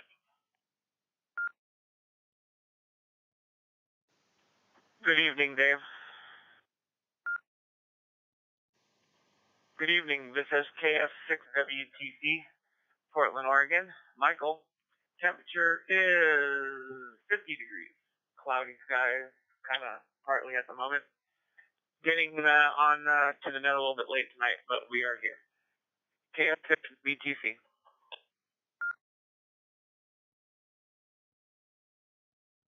Control Victor Kilo 2, Delta Yankee, Rockridge in Sydney. Outside temperature is 19 degrees, which is 66 Fahrenheit in K2DY.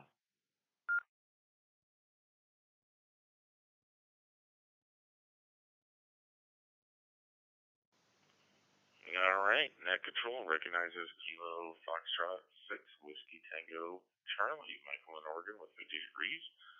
I'm assuming you did or did not have traffic. I'll come back to you here in a second. And then Victor Kilo 2 Delta Yankee. I got 66 degrees, no traffic. I didn't catch your first name. It looks like it's Rob or Robert.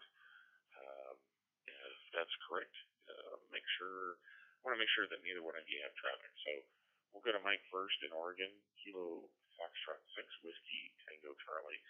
Do you have traffic for the net tonight, Mike? No traffic.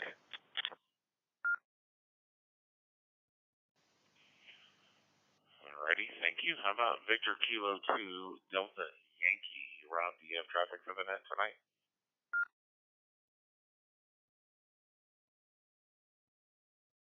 Yeah, VK2GY. The name is Robert.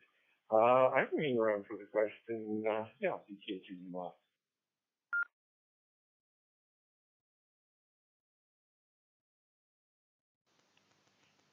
All right, gentlemen. Well, thanks for joining us. And the question of the evening, when we get to you, is going to be, what was your first ham radio? And do you still have it, or did you trade it up? And when we get to you, we'll ask for your answer for the question of the evening. All right. Before we move on to more answers to the question of the evening, one more call for any check-ins to the FusionNet. Please come now with your call sign, name, location, temperature, and if you have traffic.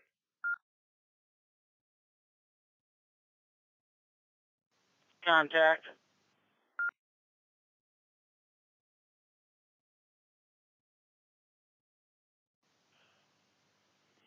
Go ahead, contact. Yeah, Dave, this is KC40XO. First, you guys, could you define traffic? Since I've been started checking in, I've been saying I didn't have traffic because I didn't have a formal message that needed to be passed. If you just want to have something to share with the net, when you check in, do you say that you have traffic over?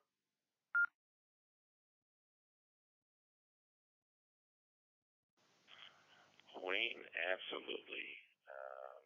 If you have traffic for the net, it could be, hey, it's my birthday, it's my anniversary. It could be, hey, I found something really cool about Wires X and I'd like to share it with the group. Traffic is traffic. It's not formal. We are supposed to be having fun here. And anymore, we don't play anymore. So it's all about fun here. So, yeah, in the future, if you've got something to say, we want to hear it. All right. Speaking of which, you did say you had no traffic. So, do we want a bit of traffic?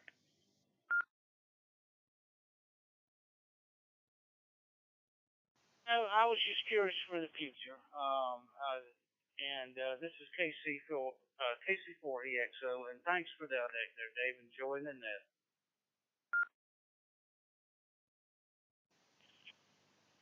You betcha, Wayne. Hey, not a problem at all. If the question isn't asked, it's never answered, and there's no such thing as a dumb question, except for those that aren't asked. All right. Moving right along with our question of the evening, Rob, I'm dying to hear what your first radio is. KE0MIZ. Take it away. What is your answer to tonight's question?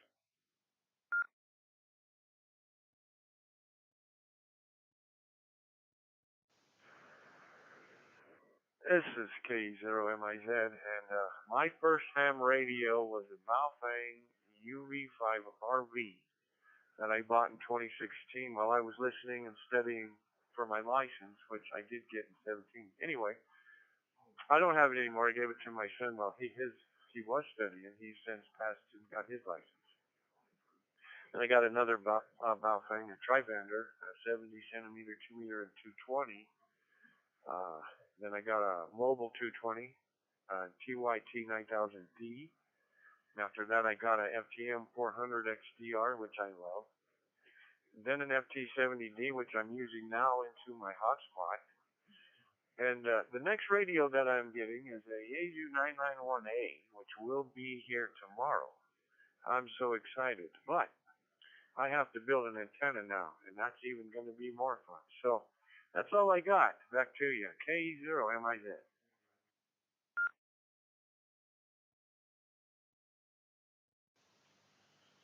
Well, you know, I'm hearing that a lot. Baofeng is always the first ham radio. And then everybody goes, okay, what more?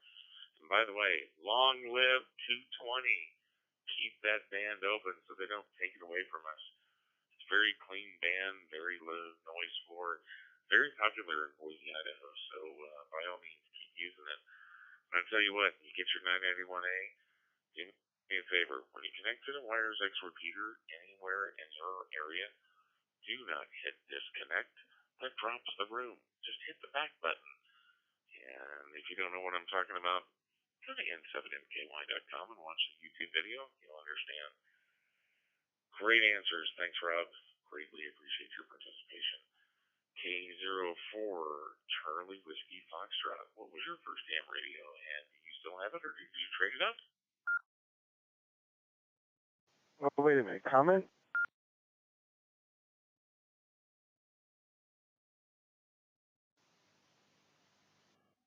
Whoa, the Godfather speaks. AC2AE N7MKY. Take it away, Joe.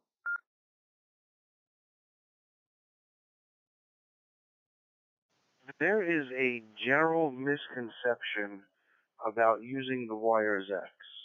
And a lot of people think that they have to handshake with the repeater that they're speaking on. You don't.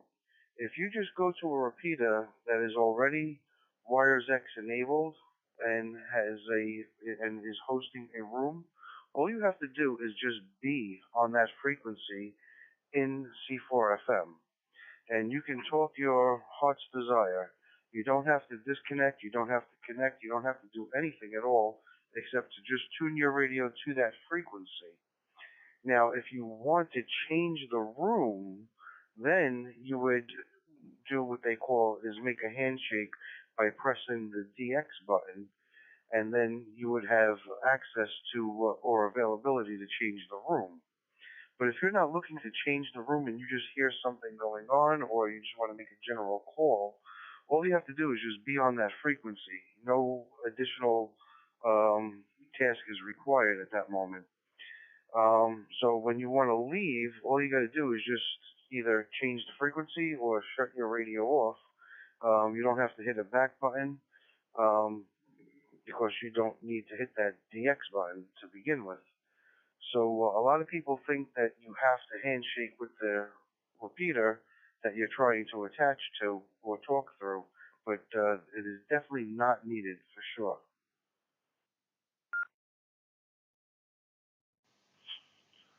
Great clarification. Great clarification. Thank you, DC2AE.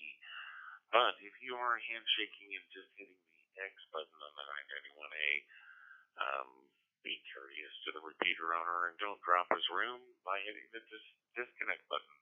Just hit the back button. Thanks for the comment, Joe.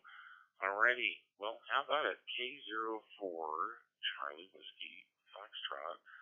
What was your first radio? And do you still have it? Or did you trade it up?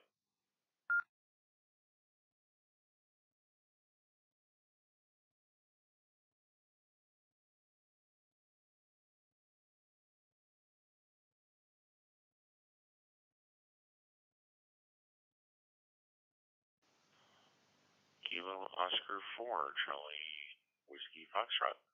Joe, are you still with us?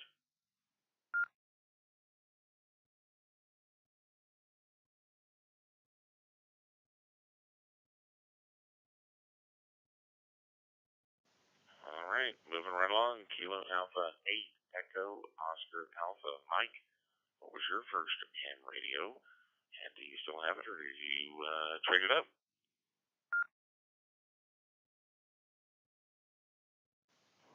Right, here is K8EOA. Good evening to everybody on the FusionNet. Well, I got my novice license in 1978. So back then, that was the lowest license you could get. And all I was allowed to do was CW. So I got a used Drake I had to look this up because I couldn't remember. A used Drake 2C receiver and a used Drake 2NT transmitter. And all you could do on it was CW. And then in 1980, I got my general license. I got a Kenwood TSA 20 for HF. And then for 2 meters, I got a ICOM IC2AT. And I can't remember all the radios and all the model numbers I had, but I got into DMR 2 years ago and got the Anytone 878. And then I got into Fusion 6 months ago, where I got this Yaesu FT5D. I'm in a condo here, a retirement community, so I don't really have a ham shack. Right now, this Yaesu FT5D is my ham shack, and I use it on YSF, Wires X, and also use this radio on DMR. And I'm always impressed when someone says they build their own radio. I've never built a radio, but I know a lot of old timers that have been in the radio for a long time. Back in the old days, a lot of hams used to build their radios. But all of my radios have been commercially bought. And I have a question real quick. I only know how to get into this net using Wires X. Is there a YSF room I can join to also connect to this FusionNet using my hotspot? That's my question. This is KA8EOA. Comment on that?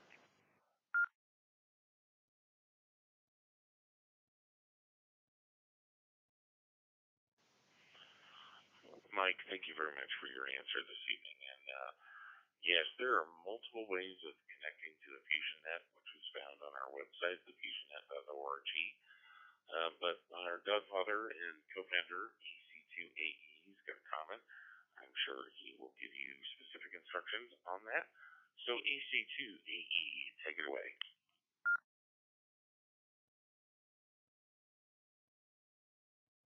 Awesome, man. I think we got the best pilots for the FusionNet right here, Dave and 7MKY. Awesome, Dave. Yes, that's exactly what I was going to tell you, what Dave was about to tell you, is all you have to do is go to the FusionNet.org, thefusionnet.org, go to the upper right-hand corner, and you'll see the menu, and you'll see a tab in there for how to connect. And it is a downloadable PDF file, so you can actually download it to your computer as well. And it has basically for almost every hotspot you have out there, whether it be OpenSpot or PiStar. But I'm just realizing that the DV4 Mini is definitely not in there.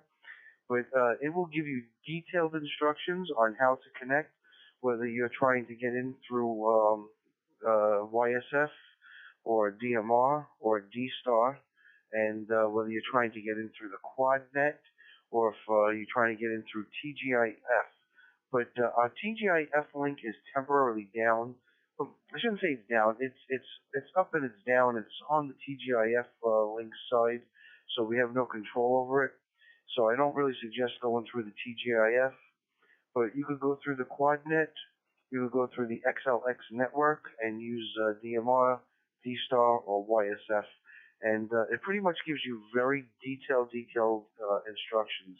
If you have any issues and you can't figure it out through the instructions, you can always contact me directly at ac2ae@yahoo.com.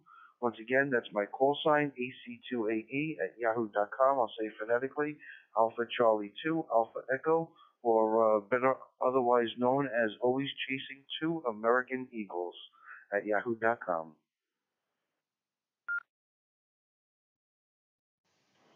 All right, thank you for that information. I'll have to look that up. I just want to say a comment I forgot to mention.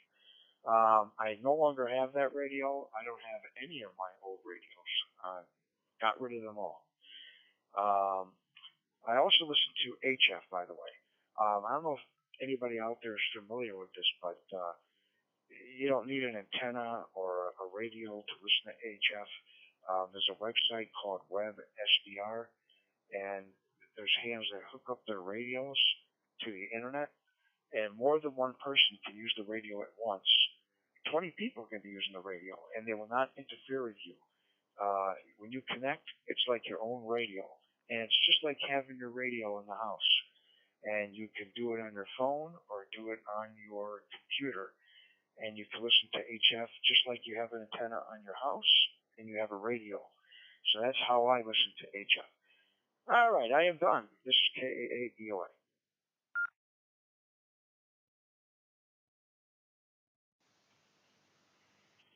All right, N7MKY, your pilot, NCO, whatever you'd like to call me tonight, just don't call me late.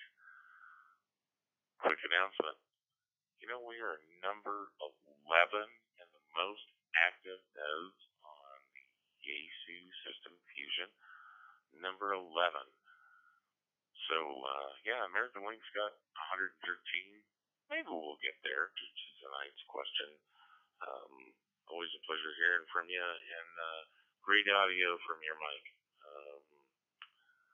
Gonna have to get some pointers from you. Victor Kilo 4, Echo Hotel Tango. What is your answer to tonight's question?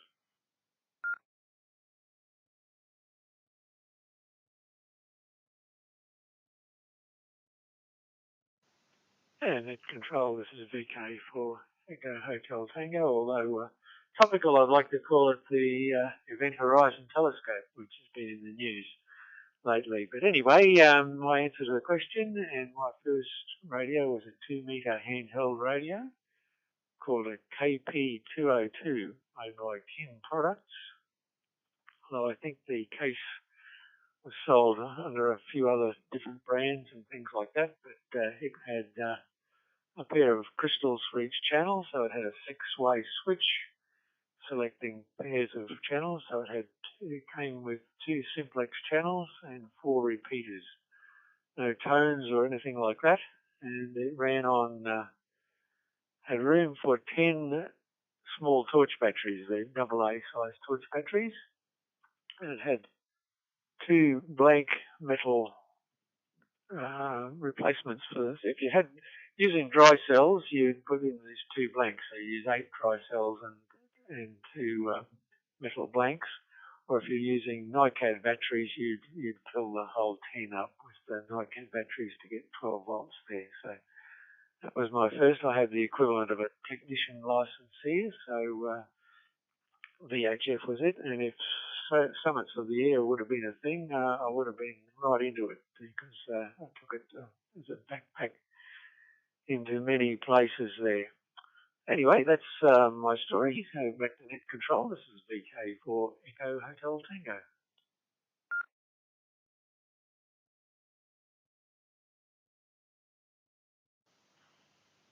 Bruce, thank you very much for your answer tonight. That's some interesting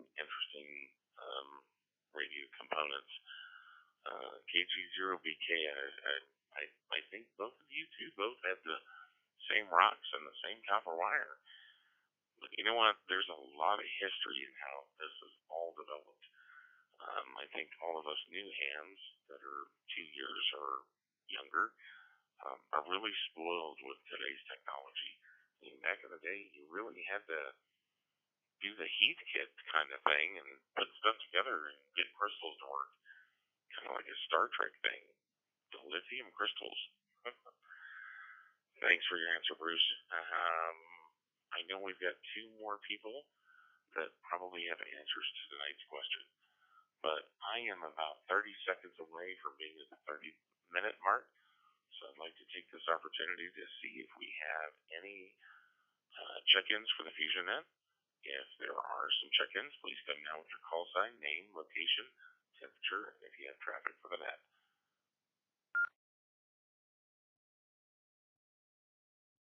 Yeah, NV7SS, the name is Indian Springs, Nevada. The temperature is 67 degrees and no traffic.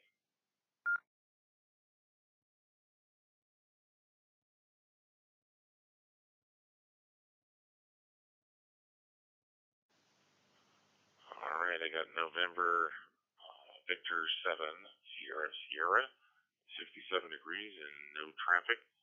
I didn't catch your first name, but I'm sure that, yep, there it is. Ken, thank you very much for your check-in. Any additional check-ins for tonight's FusionNet?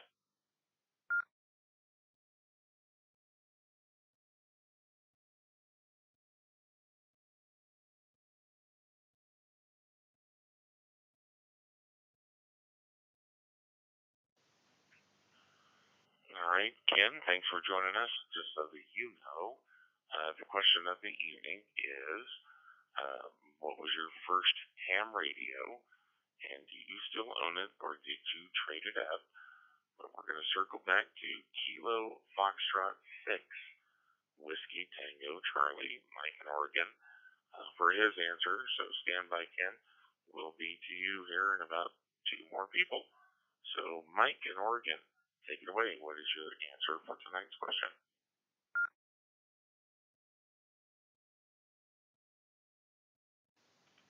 Good evening again. Let's see here. Licensed back in 1998. There were no boat bangs. I wish there was. I mean, that would have been a cheap alternative to at least get your feet wet in the amateur radio community. But yeah, my first radio was a monoband 2-meter, an FT2500M, and that thing was a tank.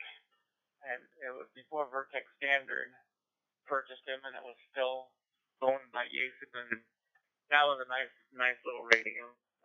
You could drop it, you could do whatever, and that thing would keep going. I ended up selling it, yeah. And the one after that was VX5R, and that was a real nice big upgrade, even though it wasn't a mobile with all the power that 2500 had. And then the first HF rig was a FT100D. Went straight to that one, and then of course there's many after that, and I don't own any of those radios anymore. Those are all been sold and are gone. I gave the FT or the VX5R I gave away to M radio operator here locally that didn't have a radio and wasn't active. I don't think he ever used it, but anyway. Well, there's my answer. TF6 WTC, Michael in Portland.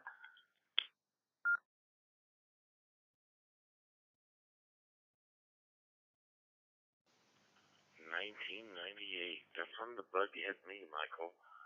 An FT2500M 2-meter. Very interesting. Well, you know what? We kind of get into this hobby and then we decide, maybe I don't want this radio anymore. Maybe I can sell it. I don't have any use for it. And if you're KD2LRX, it's like, no, it's a museum piece. I need more for my porcupine. Just kidding. Yeah, no, I wish they had Bofangs back in the day, but you know what?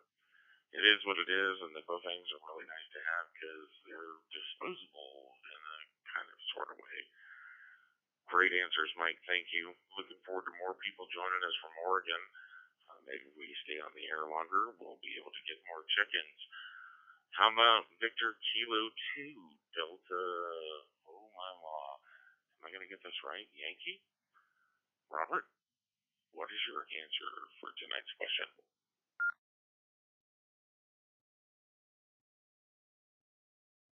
Yes, good afternoon. This is indeed Robert Victor Kilo 2 Delta Yankee in Kellyville Ridge, New South Wales, part of the urban sprawl in Sydney. Just got done voting. We have a federal election coming up on the 21st, and so we're in the pre-polling at the moment, and there are all sorts of pre-polling stations all over the place. I'm going right next to the shopping center I shop in, so got the voting done.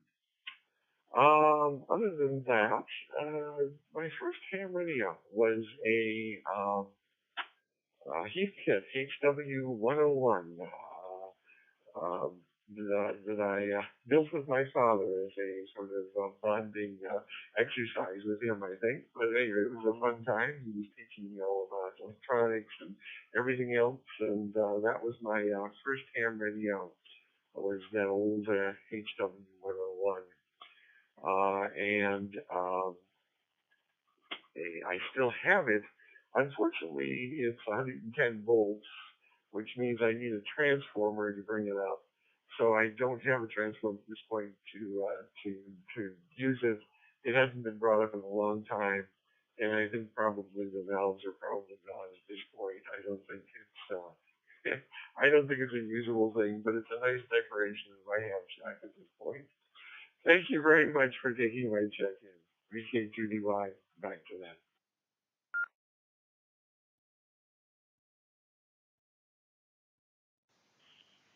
Well, glad you vote. It's definitely a right to do, and something that's nice to be able to exercise these days, that's for sure, without getting political. Yeah. No voting's going on in Ukraine right now, so be thankful, everybody, that you can still vote. And it's an environment where you can do so. November Victor 7, Sierra Sierra. Ken, um, what is your answer to tonight's question?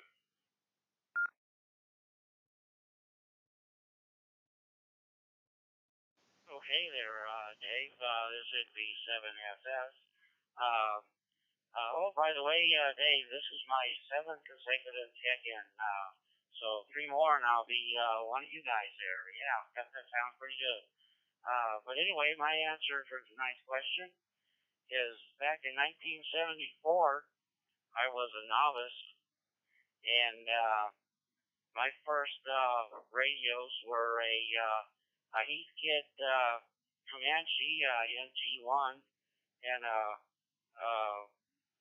Cheyenne MR1, and I also had a DX40 with that, and I did that for 2 years, and my license expired, and I wasn't ready to take my technician class yet, so I took the test again and got my novice back for 2 more years, and I bought me an HW16, and from Heathkit, and I put that together and used that. But the funny thing about the first 2 radios there was I sold them, and now here a few months ago, I seen those 2 radios from somebody else that built it on eBay, and I bought them for $100 a piece, and got them sitting on my shelf here. I don't know, I'll probably never use them, but yeah, I like those radios so much, and I thought, wow, that's a great memorabilia piece. So I got those and put them on my shelf there. But that's my story, and now I'm up all in the ICOM 7610 and so forth. So yeah, it's been a trip. So turn it back to you, Dave. Thanks for letting me come in. It's a great net. You're doing a fantastic job. NV7SS, back to the net.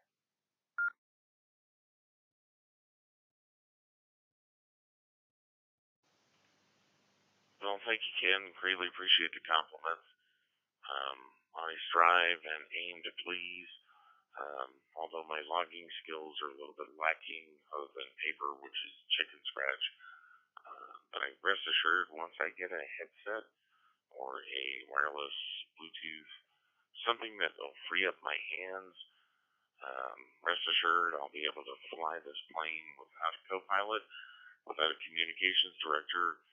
Who knows? Maybe we'll have fun and go like, you know what? We're going to have some air turbulence tonight. And then just kind of grab the yoke and yank up and down and kind of laugh all the way. But great answers, man. Greatly appreciate it. So, guess what? N7MKY's turn now. What is my answer to the question of the evening? Well, I'll tell you what. It started back in 1998. So, KF6WTC, Mike in Oregon, kind of started around the same time, but you know, I had an individual, his name was Mark Zimmerman, and it was W1BMW was his call sign at the time, and he was an extra, and he got me in a ham radio, and he told me he'd be my Elmer and teach me and get me into it all, and I said, okay, well, I'm going to wire up my Avalanche. What do I need? So we got a Kenwood Tango Mike Delta 700. That is a Kenwood TMD 700. And he opened it up, did the little Mars mod on it because I wanted to be able to, in an emergency, at the end of days, be able to talk to FRS and, yeah, the things we're not supposed to do. But, yeah, he got it all wired up for me. And then life happened, September 11th happened, and I never really continued with it until last April. Not this April, but last April. But that was my first radio. And guess what, guys? I still got it. And it was broken. It would not work. So I spent $100 to get it working again. And I still have it. And I still love it. And then I found another one at a garage sale. And it only cost me $50. So now I got two of them. That's my answer for this evening. Kenwood TMD 700. And I love that radio. All right. In 7MKY with 23 seconds. Net control operator. I am not going to get a timeout. I want to make sure that I get some additional check-ins. So, that being said, let me let this drop.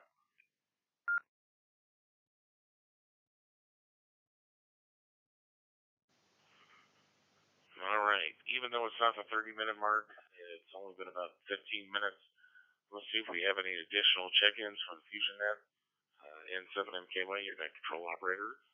If you'd like to check into the FusionNet, please come now with your call sign, name, location, temperature, and if you have traffic for the net.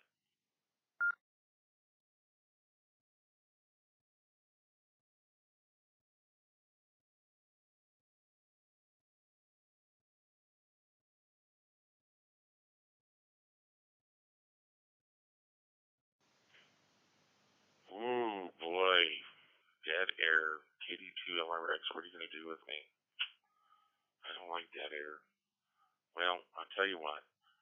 Um, anybody have any questions or things they'd like to discuss tonight before we go to the next section of the net? Please come now. Net control KC4EXO.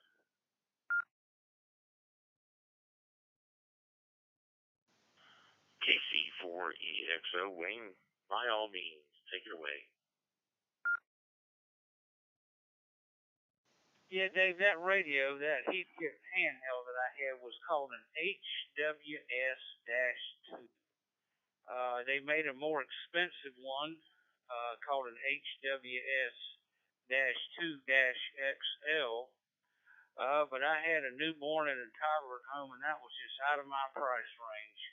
And also, at the time, Heathkit did not offer any more kits, and they had changed their name to Heath.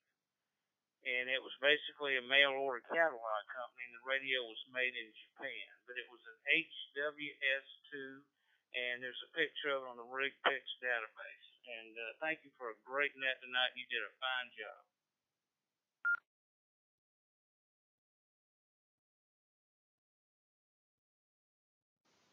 Well, Wayne, I got one suggestion for you. You better post that on your QRZ page. Save that picture and post it.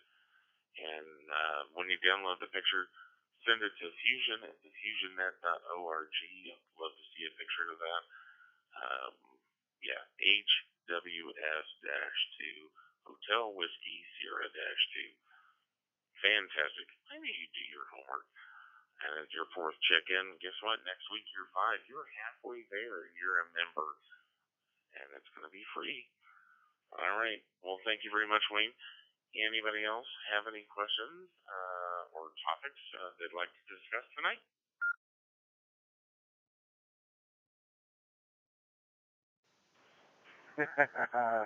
Alpha Charlie 2, Alpha Echo.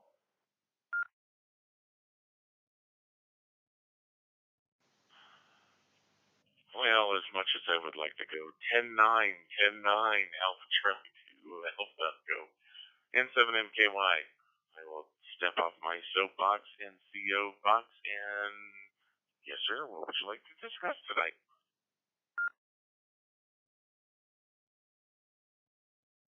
JKD2LRX is saying, uh-oh. Uh-oh. Dave, you touched on a very touchy subject with me, man. And I've been saying this for years. And I'm pretty sure this is going to probably be the first time that you're hearing this. But you also, I gotta say, you did mention it, and you did say that it was a no-no.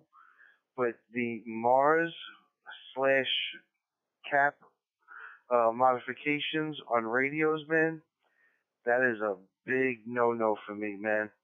I don't do that to my radios. I had one radio that was actually done like that many years ago. But my motto was always, if you want to talk out of band on the FRS or the GMRS or Citizens band, just buy one of those radios. There's no need to modify your radios. If you are a well-prepared ham radio operator and you really feel as though that there's going to be some kind of an emergency, there is absolutely no reason ever to what do they call that? Broadband your radios in any way, shape, or form.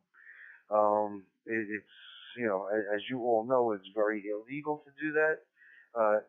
But I will say, in a state of emergency, life or death, you do and will be able to transmit on almost any channel or any frequency, I should say.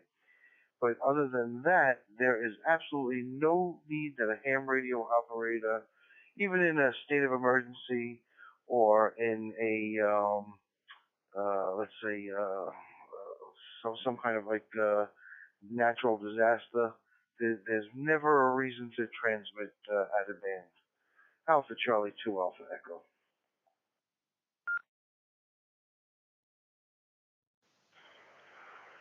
Whiskey to Delta Echo Alpha.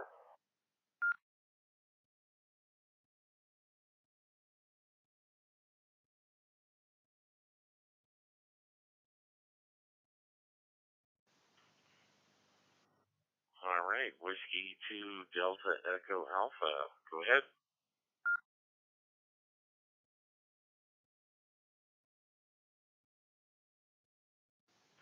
Good evening to one and all.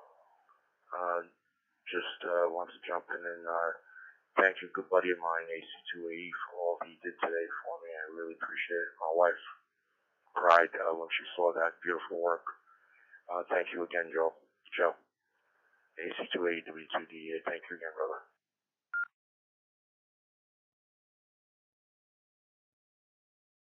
Net control, permission to go direct?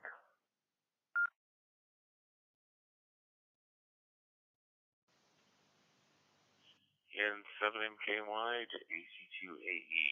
Godfathers never need permission, by all means.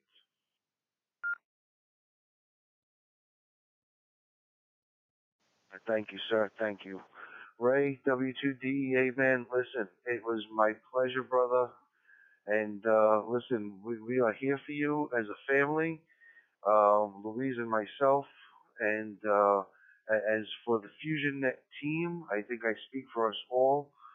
We are here for you, not only as brothers in ham radio, but brothers in Christ. And whatever we can do for your family, man, we will be here for you guys. So I didn't mean to make Melody cry, but listen, we love her, man. We love her, and we want to do whatever we can to help her, ease the burden, and just be there for you guys. So it was, like I said, it was my pleasure to do that, and it was the least that I can do. So thank you for allowing me to do that as well. KD2 LRX with a comment.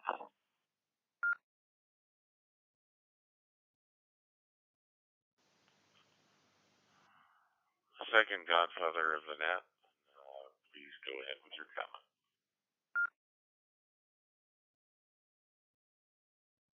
KD2 LRX.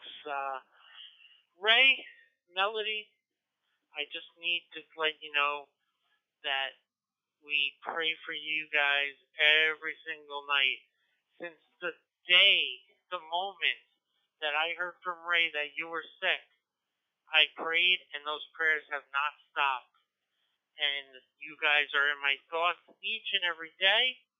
You guys are family, and we are all here for you on FusionNet. And never, ever, ever forget that. Amen. God bless. Jesus loves you guys. So do we. 82 LRX.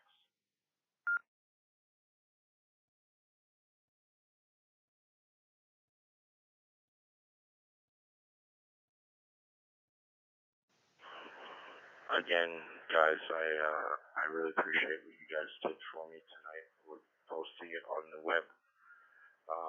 Thank you all so very much. When my wife read it earlier, she was a little cried a little bit, and she made me promise to come on the air and thank Joe for what he did. And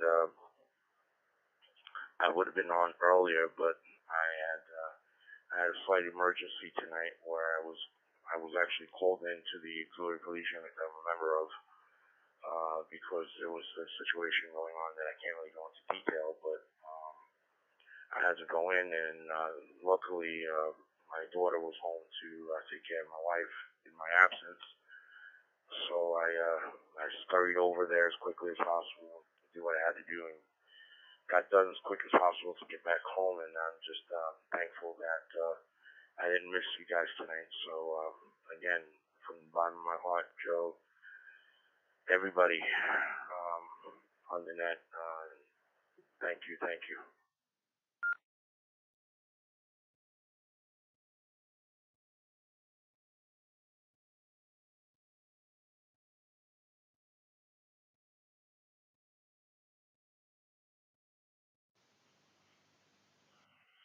And 7MKY, net control operator. W2DEA, you're in our thoughts, you're in our prayers, and we'll do anything that's within our powers and within prayer. AC2AE, KD2 LRX, any further comments before we move on with the net?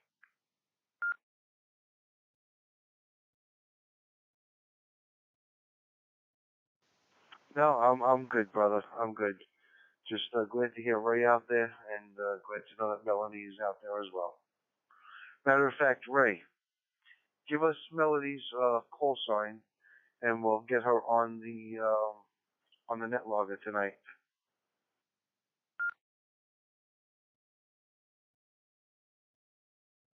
Hi, Roger. It is Kilo Charlie 2, Lima Yankee Victor, KC2 LYV.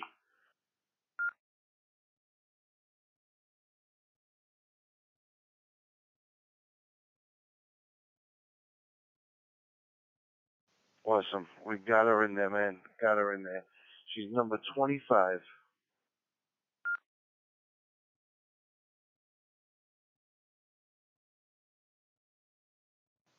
And the only thing that I want to say, guys, is, we're here for you. Donate if you guys can. You know, as I mentioned earlier, it's a difficult situation, and we got to show support for our brothers and sisters, and both, of course, Melanie as well as Ray. I contributed. I know Joe has as well, and most importantly, contribute by prayer. So that's all I've got. Thank you, David, for your time. Thank you, Joe. God bless you, Ray. God bless you, Melanie. KD2 LRX. I'm clear. N7MKY, I just got one more comment.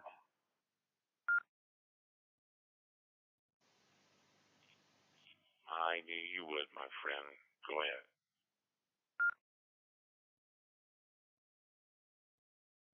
All right, this message is for everybody that's out there tonight, for all of our members here, and for even our members who are not here, guys. For the newer people that are here that are only checking in for their second, third, fourth time, guys, we're not only just a ham radio group, man. This is not just a FusionNet. We're not just here Thursday nights, man. you guys become our family. And, when somebody doesn't show up, and you can ask Russ personally, when you don't show up to a net and you've been here for quite some time, we worry about you.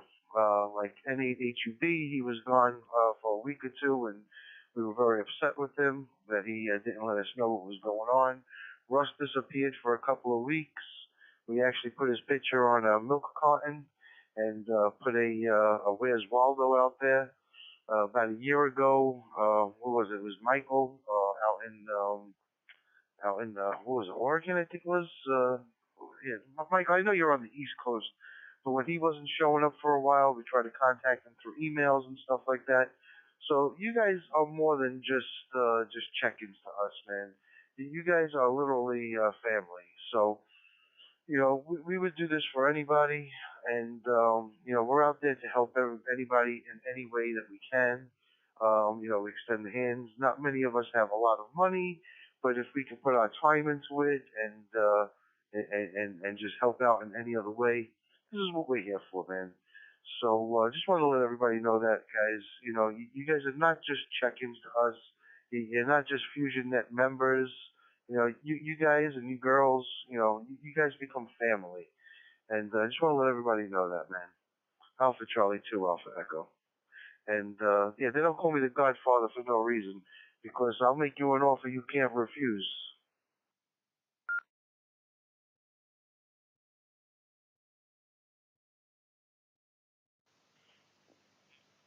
No, thank you very much, EC2AE. And 7MKY, your net control operator. So, that being said, this is the weekly meeting of the FusionNet, where our mission is to have fun and help educate those individuals interested in learning about the amateur radio hobby and continue building the fellowship of hams across the world. And send Joe an email, because we're going to be starting another net that's focused around the world, the word. So definitely send that email to Joe. We host this week. Excuse me. Oh my gosh, I can't read for squat. I'm glad I'm getting my cataract surgery in August. Yeah, that's right. N7MKY is getting cataract surgery. Found that out on his anniversary. 2 minutes to go. So, that being said, we host this weekly net on Thursdays at 9 p.m. Eastern Time, where participants pass traffic and comments, and we discuss things all amateur radio related, with an emphasis on various digital modes and beyond. Each week, Net Control either presents a question or topic for the evening, or they host a trivia night, which is Joe's favorite, where participants put their knowledge to the test on various amateur radio topics, or lately, food. Oh man, that was good, food. Anyway, we encourage participants to email us with the subjects that they'd like to discuss on future nets to fusion@thefusionnet.org. So write that email down. Come on. Send us some questions. We'd like to see them. Most of all, we want you to have fun. This is your net, not ours, and we want to make sure that you're having fun, and we're covering topics you'd like to discuss. So check us out. FusionNet, thefusionnet.org.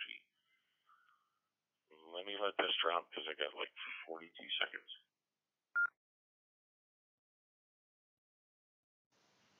All right, so FusionNet members contribute their time and their money to provide all these services to local amateur radio communities, and we appreciate your support. And before we close, are there any late check-ins for the net? We're at 25. Do we have a 26?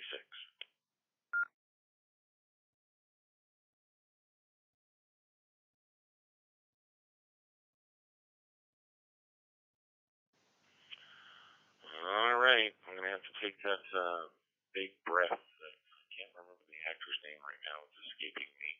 But, okay, here we go. So, I'd like to thank the following stations for checking in and contributing to the let this drop. That would be AC2AE. That would be our Godfather Joe in Brooklyn. KB6DHR, Mike in Washington. Victor Alpha 3 MPS, Stephen in Ontario, Ottawa. KJ7JAS in Boise, Idaho. K7LAN. KD2 MSU, Howie with his weather report. KD2 LRX, gotta love that Porcupine Radio collection. KK7AYJ, thanks for the joke tonight, honey. Appreciate it. KD9OHQ, Ron, Wisconsin. K2ACD, AG7WQ, KD2CVP, KC4EXO, KG0BK, KE0MIZ. Oh boy, I'm getting texts already. I'm at a minute and 53 seconds. K04, Charlie Whiskey Foxtrot, KA8EOA, and of course Andy, N8HUB, VKEHT, KF6WTC, Michael in Oregon. Gotta get more participants out there, man. VK2D, Yankee, or Y, Robert, NV7SS, Ken, can I see you? What is it, like number 5? Minute 14 seconds. W2DEA and KC2LYV, Ray, Melanie, got you in on the check-ins. God bless you. Prayers to you for sure. And let's see, I got 57 seconds. And remember, in the great words of the inventor and futurist, Nikola Tesla, if you want to find the secrets of the universe, think in terms of energy, frequency, and vibration. And before I read the last line, we need to know who the heat miser was, as well as the freeze meister. And K2CVD would like to know what the stats are for the FusionNet tonight.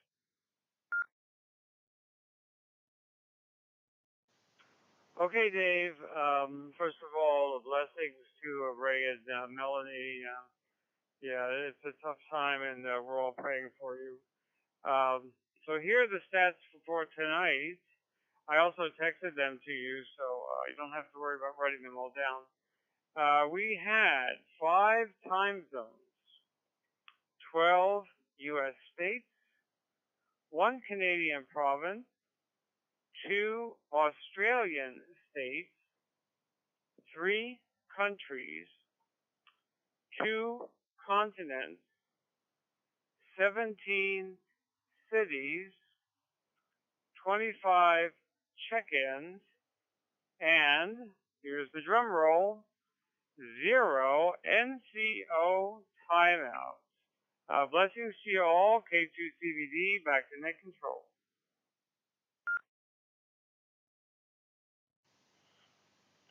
Thank you very kindly for texting that to me, and I'm sure everybody heard it, so we'll make sure that gets posted to the FusionNet. Thank you very much, Chris, for texting that. That is a lot easier than my chicken scratch and trying to write it down very quickly. All right, so let's see. Let's pick it through the list here. We got 84 degrees, 87. My eyes are starting to fail me. I need that cataract surgery. Oh, look at there. You know what? I think that our heat miser award is going to KG0BK at 90 degrees. 90 degrees. All right, who's getting the freeze meister here? Freeze meister, I'm looking at. Oh, that's 59. That's 85. 78. No. 55. It's like picking a lottery ball here. You know what? It's going to have to go to Mike in Washington, KB6DHR with 54.1 degrees. He's going to get our freeze meister today. Alrighty, ladies and gentlemen, again, thank you very much for joining us on FusionNet. This is N7MKY. Your net control operator. The FusionNet is now over. The network is returned to casual communications. By all means, stay on. Feel free to communicate, but N7MKY, your NCO, is now relieved of duty.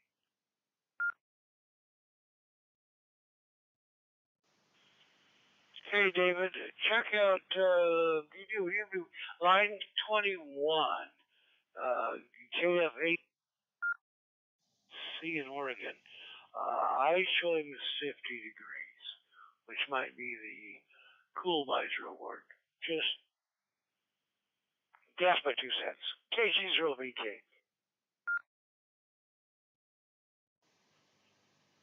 Oh my lord, look at that. You are absolutely 100% correctamundo.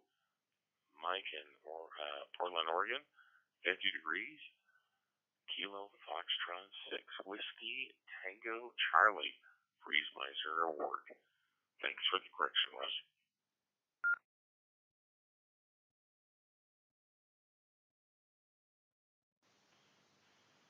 Oh, and by the way, you did an awesome job. Better. Okay, Joe and Joseph and everybody, turn off your radio. You did awesome job tonight. Thank you for that. And if AC2AE's around, I do have a question for you. KG0VK.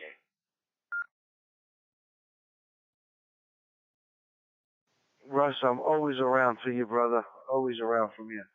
And Dave, N7MKY, are you gonna do the blah, blah, blah.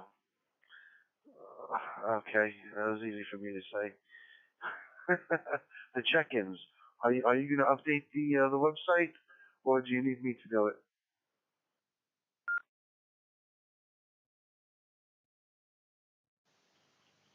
AC2AE and 7MKY. I am going to do my best job not to mess it up. But yeah, I just got everybody selected, got the export, to do my best to get that up for you.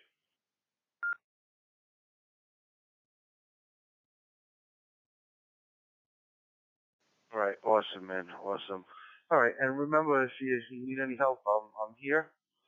So yeah, and you know what? Just if anybody is still out there, man, if anybody is familiar with the DV4 Mini, I'm using it on the Raspberry Pi with the Pi 3B Plus. I've got the software in there. It seems like it's on and working, but it is not transmitting for some reason. But it is picking our net up, but it is not transmitting it through RF. So if anybody is familiar with this DV4 Mini out there, definitely let me know. I could use your help big time.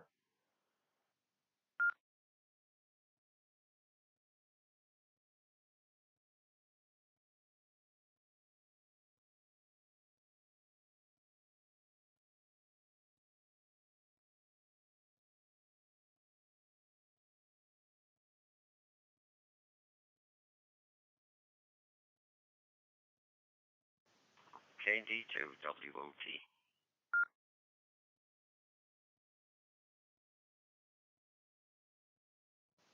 Go ahead there, KD2WOT, AC280.